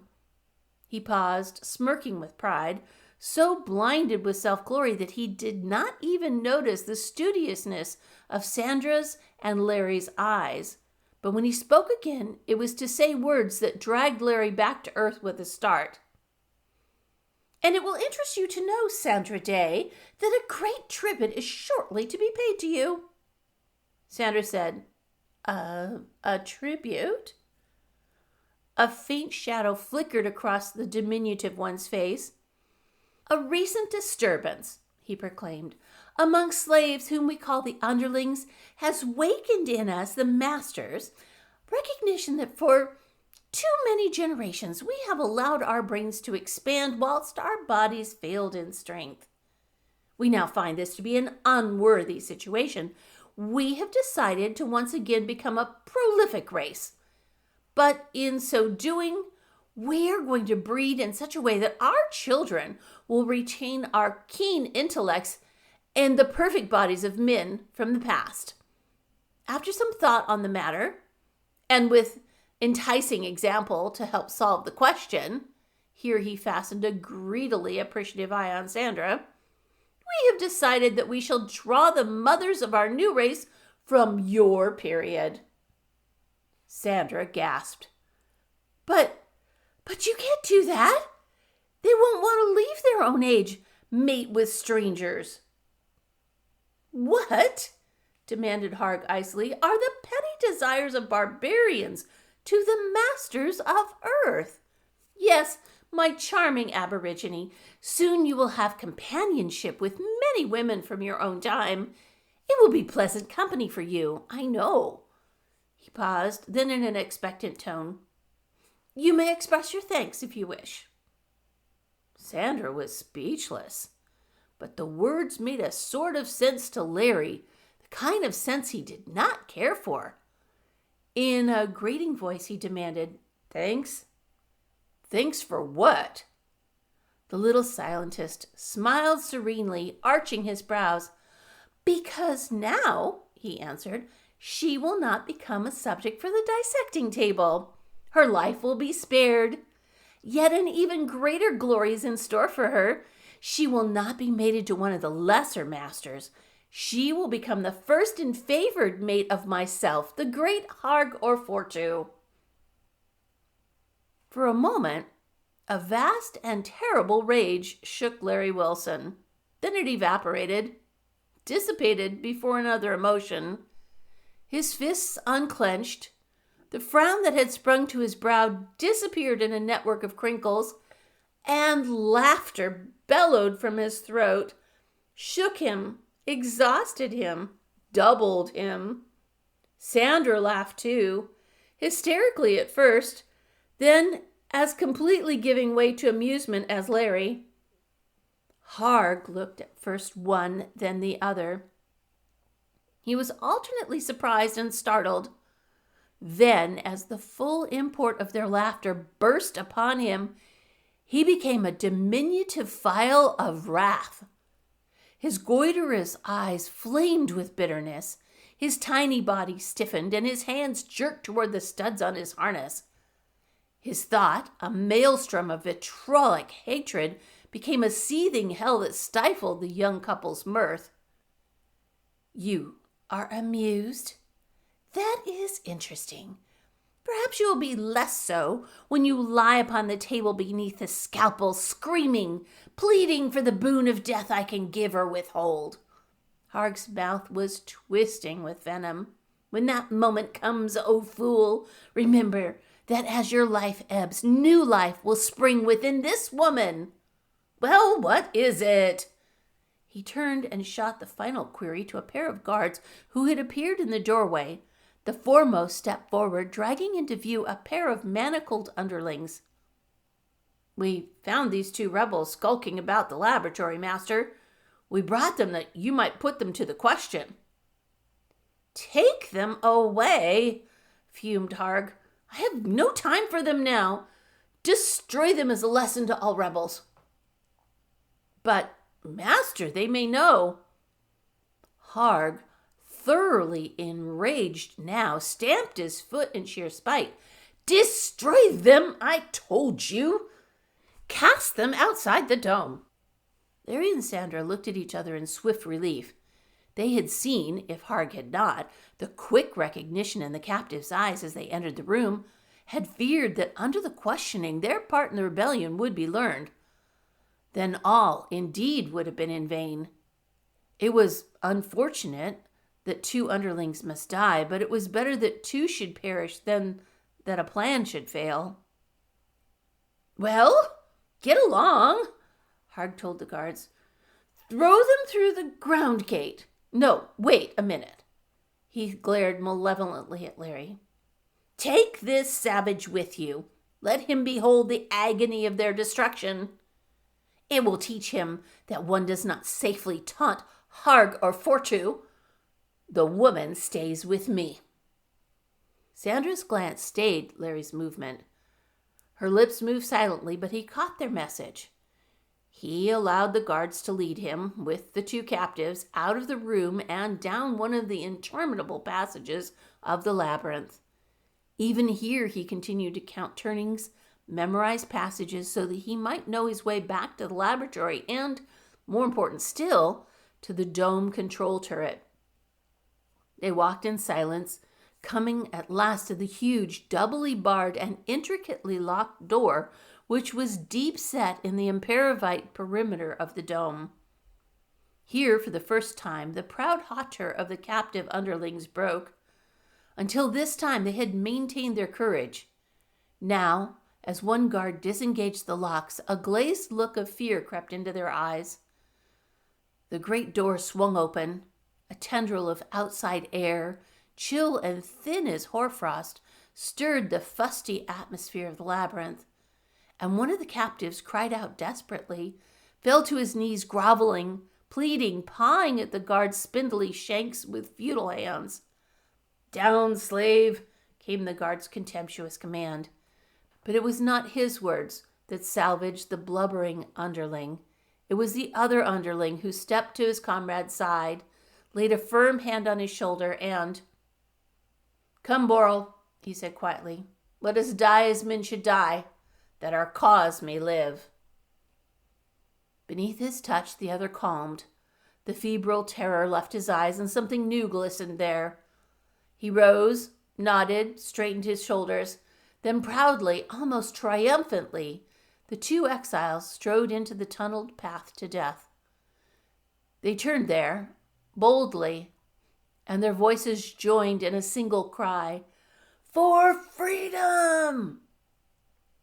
Then the door clanged shut, and through the adjacent Imperovite transparency, Larry Wilson saw two staunch figures march boldly down the tunnel to the barren world beyond. Beside him, one of the guards commented wonderingly to the other, "Remarkable! They are the first I ever saw go through the ground gate so gallantly, to death." Larry asked, "But is it death? The outside atmosphere surrounded them the moment they stepped through the gate, yet they walked away." The guard answered tauntingly, "It is death. Make no mistake about that. The ancient archives will tell you that. It was outside that our ancestors died. No man has yet returned who dared venture beyond the gate." He stirred himself. "Now, let us return this one to the master scientist and be about our work. The underlings still—" Then Larry stumbled, and as he did so, one swiftly outthrust hand caught in the harness of the nearest guard, tugged, ripped. The studded belt snapped at the catch, flew halfway across the corridor. The man scrambled after it, alarmed. But even as he took his first step, Larry wheeled and threw 180 pounds of bone and muscle at his companion's face. Puny jawbone splintered, blood spurted, and the guard went down as if poleaxed. Momentum swept Larry over his prostrate body to the weaponless guard. His fist raised and fell once, and that was all. He rose, stripped both hairless pates of their precious monados, slung both studded belts over his shoulder. Armed now, he oriented himself and set off at top speed for the control turret. Only once was his progress threatened, then but for an instant. The single master who met him racing down a side corridor had neither time to give alarm, draw his heat ray pistol, or snap on his force shield. Larry's reflexes worked at lightning speed, and this was no time for stupid mercy. He sheared a crisp and smoking hole in the master's breast with a single blast of his gun and sped on toward his goal. That moment, while his fingers sought the mitogenic combination of the turret lock, was the longest he had ever lived through. It turned out to be the most elaborate he had yet encountered, ultimately operated on the placement of the fingers of both hands. While he sought the responsive cord, he was dangerously exposed to any who might come near. But fate for once rolled him a natural. He broke into the control turret, stared once wildly, bewilderedly at the dazzling array of levers and studs therein, then tugged desperately at that which seemed largest, most impressive, then sprang to the still open doorway and looked at the leaden gray roof of the Imperavitus above him. And as he looked, a great quartered section of the roof slid back, disclosing a bright blue sky in which the sun rode, gold and dazzling. End of chapter 5. Chapter 6. But only for an instant did he leave open that vent to the treacherous skies above. Harg and Cert had said, nor was there any reason to disbelieve them, that horrible death poured from the heavens in this latter age, in the form of intense cosmic radiation. It would be a hollow victory to save a race and destroy a world. He let the vent remain open but a few seconds, knowing that Cert's army, scattered and ready now in 1,000 secret nooks throughout the dome city-state, would see the signal, know that the dome turret was in friendly hands, and attack the masters. And he was right. Even as the Imperovite section slid back into its accustomed position, he heard the underling siren sound from one distant corridor. Then another sounded, and another, and another. until from every weaving tunnel of the labyrinth that was this future city, Larry heard the ear-splitting tumult that was madness and death to the masters. Then a small company of underlings burst from one tunnel. Larry leapt from the turret, grasped the leader, thrust him into the control room, and shouted, "Guard this! I have a little job to take care of." Jaw set, eyes hard, he was off toward the laboratory where, if the gods were good to him, he would find the girl he loved and the miserable parody of a man whom he most certainly did not love. As he ran, his footsteps followed the tempo of an ever-increasing volume of sound. Never before, he thought, since the creation of the world had begun in the high celestial music of the spheres, had mankind ever fought a life-and-death battle with such an accompaniment. All about him, it seemed from every corridor, out of each vibrant metal wall, through every air duct that fed the gigantic New World labyrinth, came the hideous howling of the electrosonic intensifiers which had been his invention. His trip was not a short one, and as he sped toward the laboratory, he saw many men, both friends and antagonists. The underlings, straight-shouldered with a confidence born of the upreaching hope for liberty, were moving ever onward and onward against the foes, armed with lances, crude swords, whatever tools and instruments they could lay hands on. They were pouring from the recesses of the city-state to charge upon the heart of the city where dwelt the masters. And in the van of each group was one underling who carried as his weapon a small square box in which a whirling disc made music of madness. Larry saw no pitched battles. This was a strange warfare, one in which the masters possessed superior armaments, but could not use them. Time and again, a lone master would break from some cubicle to face, for a moment, the advancing host of erstwhile slaves. For seconds, his heat ray gun would pour scorching death into their fore, blasting into blackened hulks those who led. But ever and again the master, snapping on his golden force field as protection against the meaner weapons of the underlings, would fall prey to the ear-bursting delirium of the howler, would stagger, would scream, and reach for his monado, would die in the midst of shrieking madness. And then suddenly Larry was near his goal, and from a side corridor a familiar figure was racing toward him. It was Cert, and the underling's chieftain's face was radiant with joy. "You have succeeded, Larry Wilson. Soon the day will be ours." Larry shouted, "You're driving them back, Cert, but to where? They're not standing and fighting." "No, they'll concentrate at the central plaza, but our number is growing each minute. Come with us and be in at the death." Larry shook his head. "This," he said, nodding toward the laboratory now in sight, "is where I get off. I've got a private score to settle with a grinning little ape named Harg. Give 'em hell, fella. See you later." And alone he burst into the room in which, a short time before, he had left Harg and Sandra. Sandra was there, and in the excitement of the moment, it did not seem strange to Larry that at the sight of him she should spring forward to throw her arms about him, drawing his face down to hers. Nor did it seem strange that his lips should find hers of their own volition. He knew now that since first they had met on the grassy plain that outskirted the ultra-world city-state, this was inevitable. Then harsher thoughts dominated him. There was a man's task yet to be accomplished. He drew away from her, demanded, "Harg, where is he?" Sandra's face clouded. "Gone. To rally the masters to a defense. News of the underlings' advance came to us here. He alone knew a way to combat." Larry laughed grimly. "There is no way. The sonic amplifier is killing the masters off like flies. Cert's men will soon hold the city." "But Harg," the girl cried, "has issued orders that all masters must turn off their force fields. He guessed the secret of the sonic weapon. With no force field to act as a conductor, our sound weapons will be useless. The masters are gathering in the central plaza. From there they plan to ray into extinction all underlings who venture near them, at distance too great for hand-to-hand conflict." and they outnumber the underlings. This was bad news. Larry saw now the one factor that would spell defeat to his friends. There were too many masters.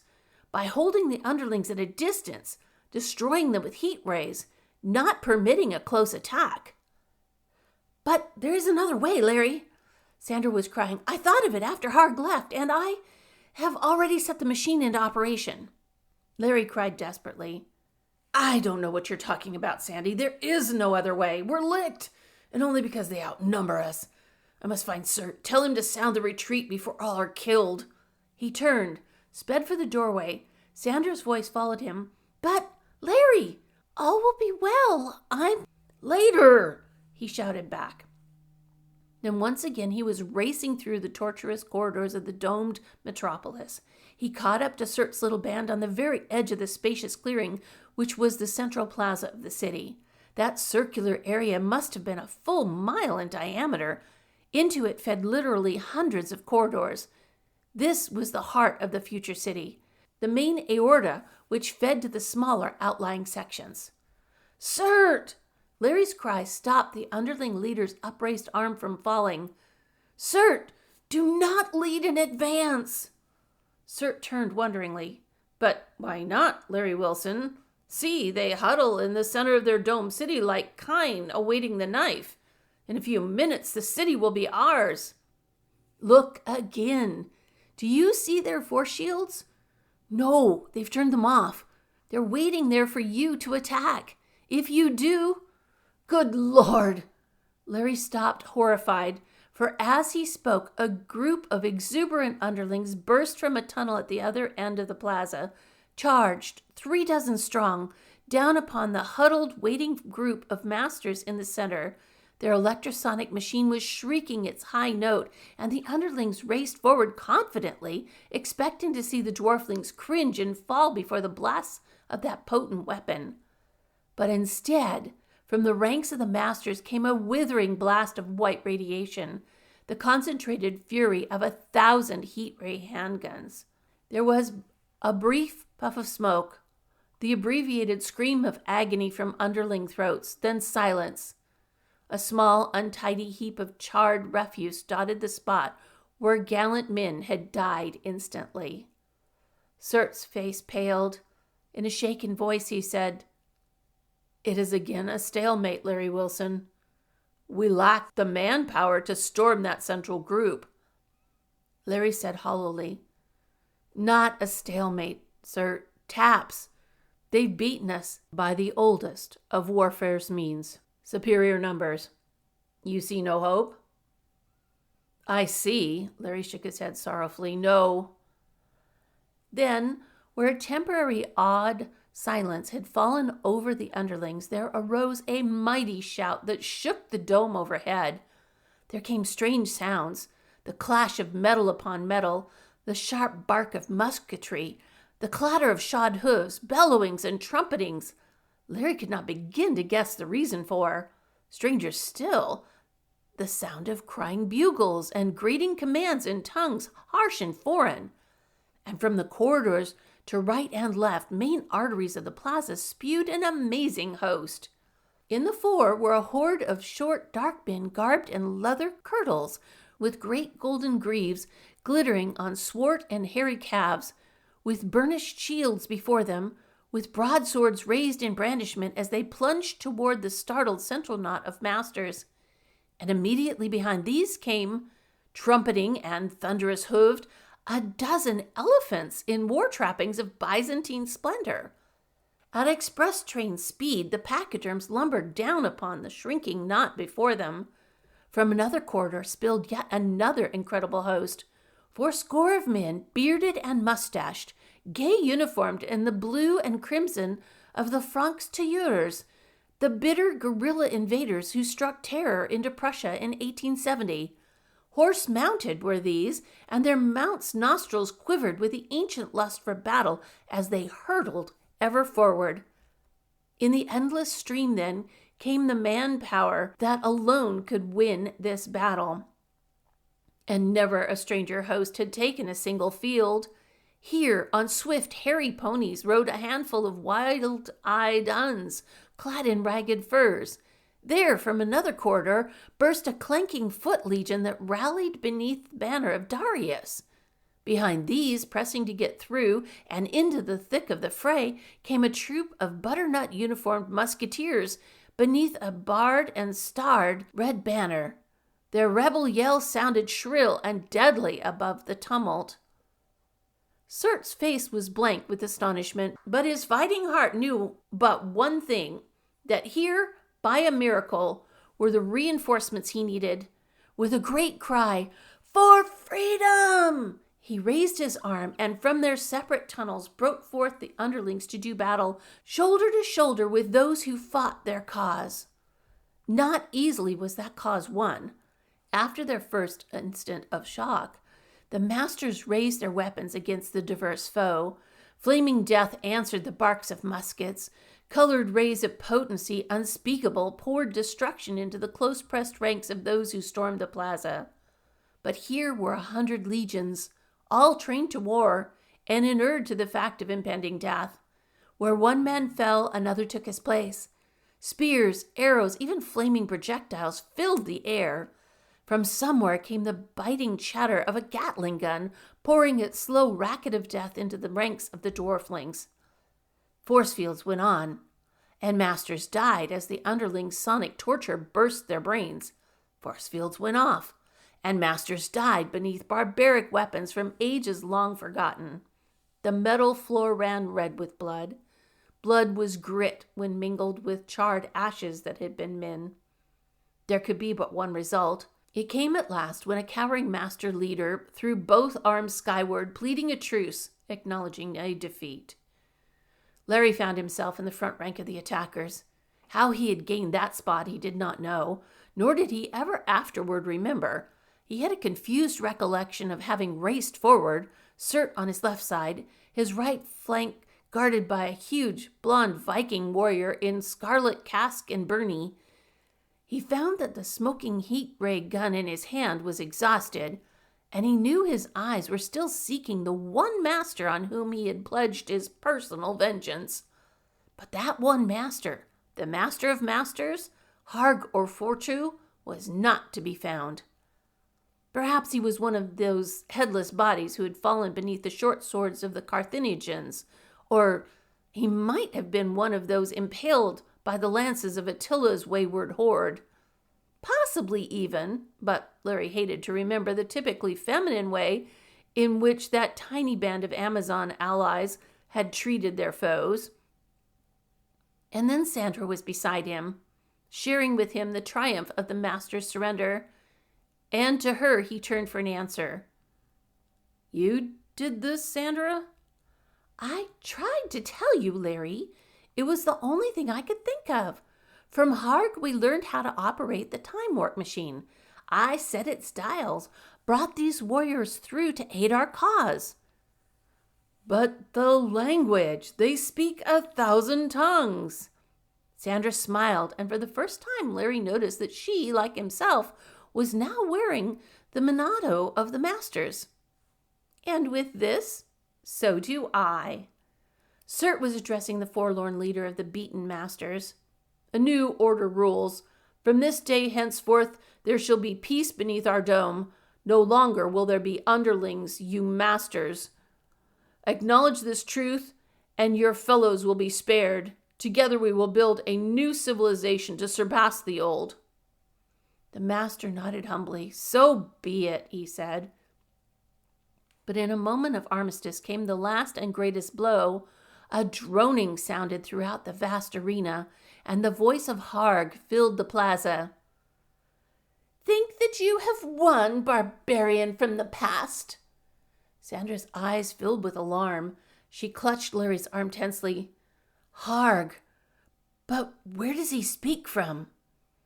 As if in answer to her words, Harg spoke again, his voice rage-choked and malevolent.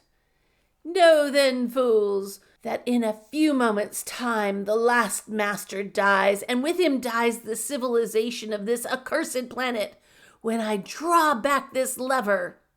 Larry stiffened. The dome control turret. He's taken it again. End of chapter 6. Chapter 7. Within arm's reach were a half-dozen riderless mounts of those who had died in battle. To the back of one of these, Larry leapt. His nearest companion was an olive-skinned son of antique Persia. He glanced wonderingly at the white-complexioned 6-footer beside him, but only for an instant. In this strange meeting place of the ages existed no lingual difficulties. Larry wore a menado, and that headgear spoke in the one universal tongue, the language of thought. Now succinctly, he broadcast the meaning of this threat to the Allies out of time. Only the dome above protects us all from dreadful death. The greatest rogue of all has escaped and has taken refuge in the chamber that controls that dome. If he pulls the main lever, he can bring it and the world crashing into ruin about us. As he thought, he rode, and as he rode, a wide path opened before him. Others turned their mounts to follow, and the corridors of the domed city rang with the hoofbeats of a host salvation bent. There was but one chance, to reach the turret and destroy Harg before he could pull that lever. Larry was aware that behind him, beside him now, was Sandra. Her thoughts, incoherent, pleading, womanlike, reached him.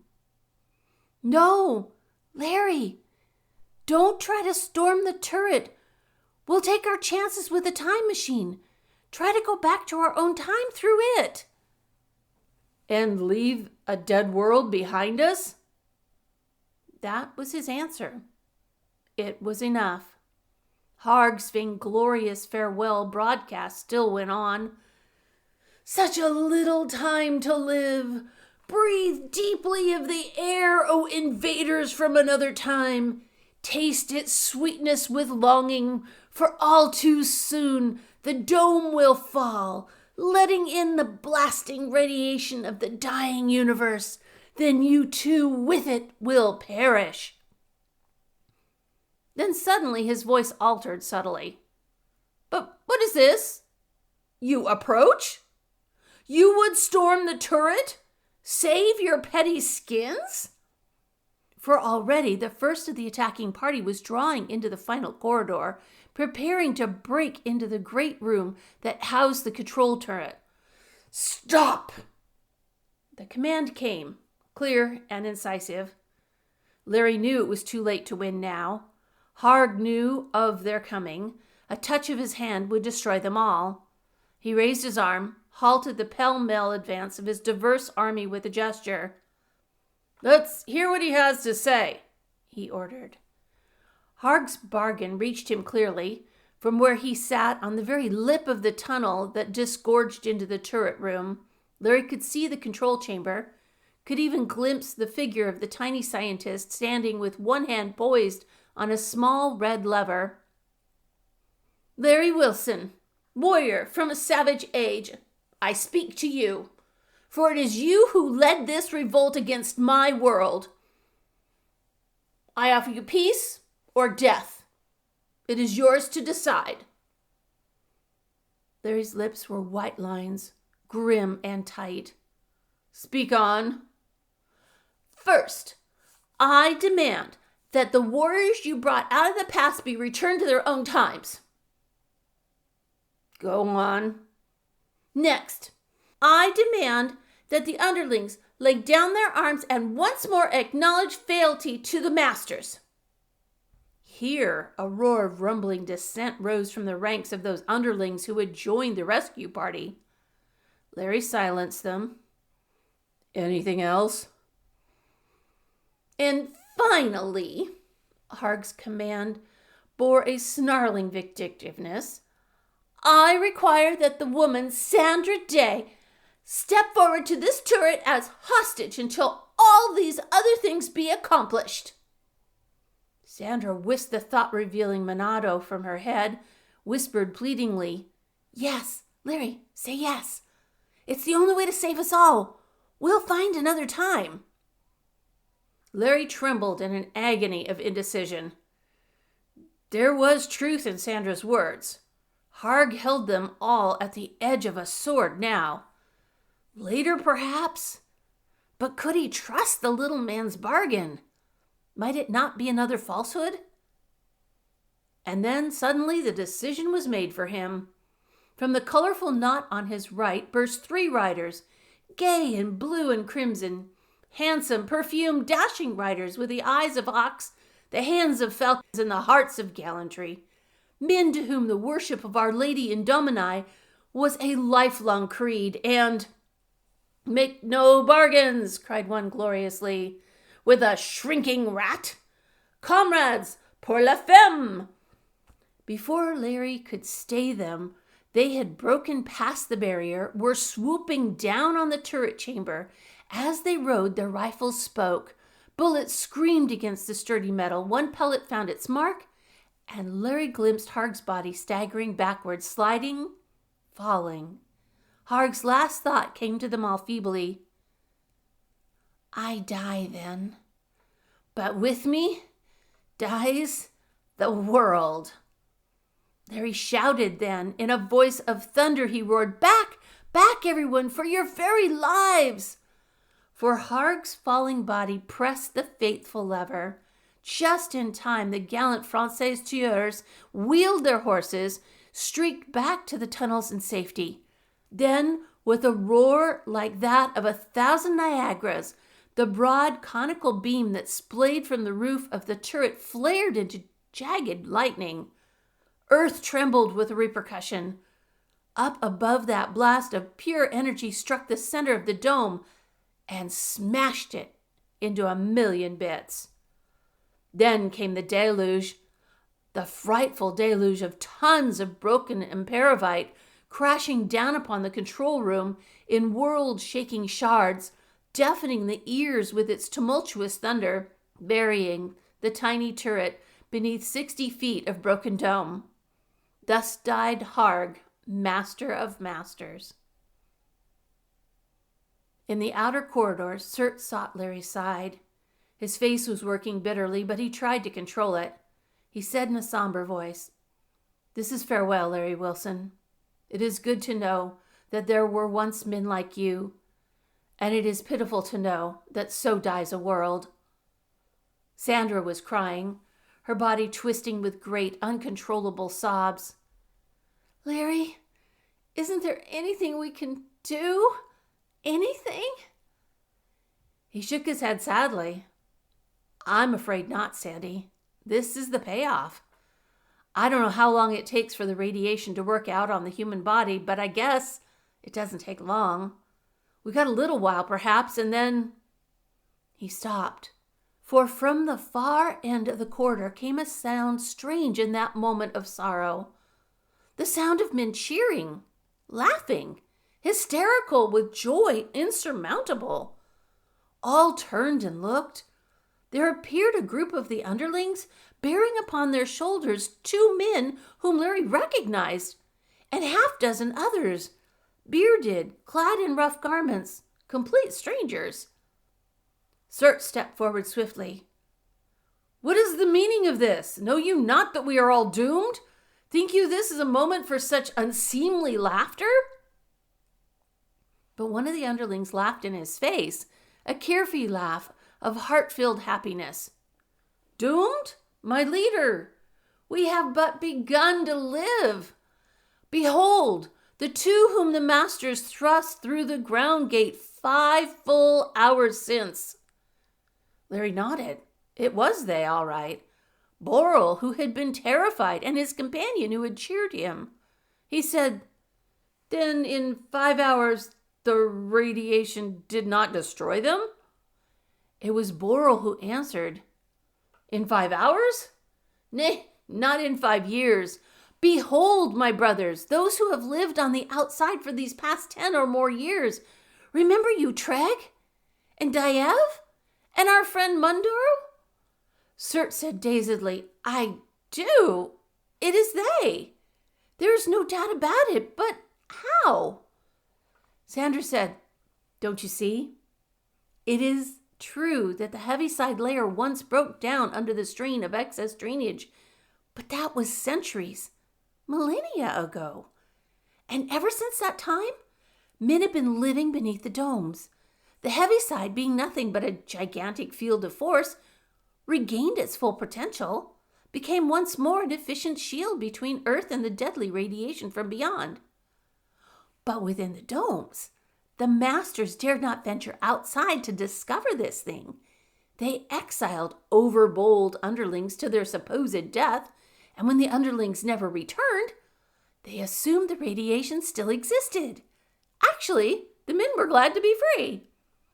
The one named Munro laughed heartily, but naturally. Why should we return to slavery when we had a wide and beautiful world in which to live? There are thousands like us outside, free men breathing fresh air, feeling the Mother Earth beneath our feet. Long years have we hoped and prayed that one day we might be strong enough to deliver you, our imprisoned brethren, from slavery.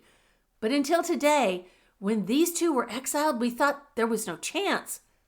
Then, when we saw the dome fall, we knew all was well. We shall rebuild a new world under the clear skies, the clear and beautiful skies. See, brethren, what I mean? He pointed skyward toward the gaping rent in the dome. It was twilight now, and high above their heads shone a single star. White, piercing white against the dark sapphire of the heavens. Fighting man though Larry was, he felt something clutch at his heart, and his throat was oddly thick. At his side, he felt Sandra's hand steal into his, and heard her whispering, "I know now what he meant." "Who, Sandra?"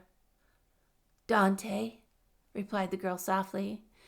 "When he returned from the nethermost pits of hell, he had but one greeting for the world he loved. He said, 'Thence we came forth and saw the stars again.'" It was a silent group that met in the laboratory a short time later. Cert was there, Sandra and Larry, Munro, and the French lieutenant whose gallant defense of Sandra had so unexpectedly turned stalemate to victory. Cert spoke for them all when he asked, "Then you must go, Larry Wilson?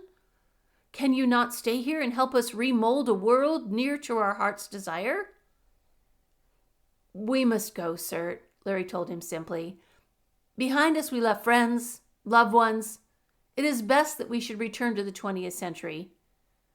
You others, I suppose, will follow?" He spoke to the frank tailleur, but the swaggering horseman shook his head, smiled, his teeth gleaming beneath his waxed mustache. "Not I, mon vieux. This is a world to my liking. Besides, are there not legends on earth of troops of fighting men who disappeared strangely? There are none who returned. I think me this is a natural thing. This new world needs new blood, fighting blood, strong men. And anyway," he twisted his mustache roguishly, "did you notice those Amazon maidens? Sturdy baggages, but mon cher, ravissante." "Perhaps you are right," acknowledged Larry, and for the last time he gave his hand to Cert. "This is a one-way passage, my friend. We go back to our own time, but—" "Yes, Larry Wilson?" Sandra answered for both of them. "What Larry means to say is, if the occasion ever arises when you should need us, do not hesitate to send for us. Yours is the means of bringing us to your world, and we'll always be ready and waiting." She paused a moment, then blushed. "It shouldn't be hard to find us," she ventured, "because I think that we are going to be together from now on. Isn't that right, Larry?" "You forgot," said Larry, "the darling part." He led her into the time warp field. They waved once more to their friends, then Cert pressed a button. A shimmering field built up about them, cutting off their view. It was gray and weird, and the passage twisted and curved. Again, as long before, Larry experienced that wild, topsy-turvy sense of bottomlessness, of falling, of clutching for some support. His hand found something soft and warm that gripped his own.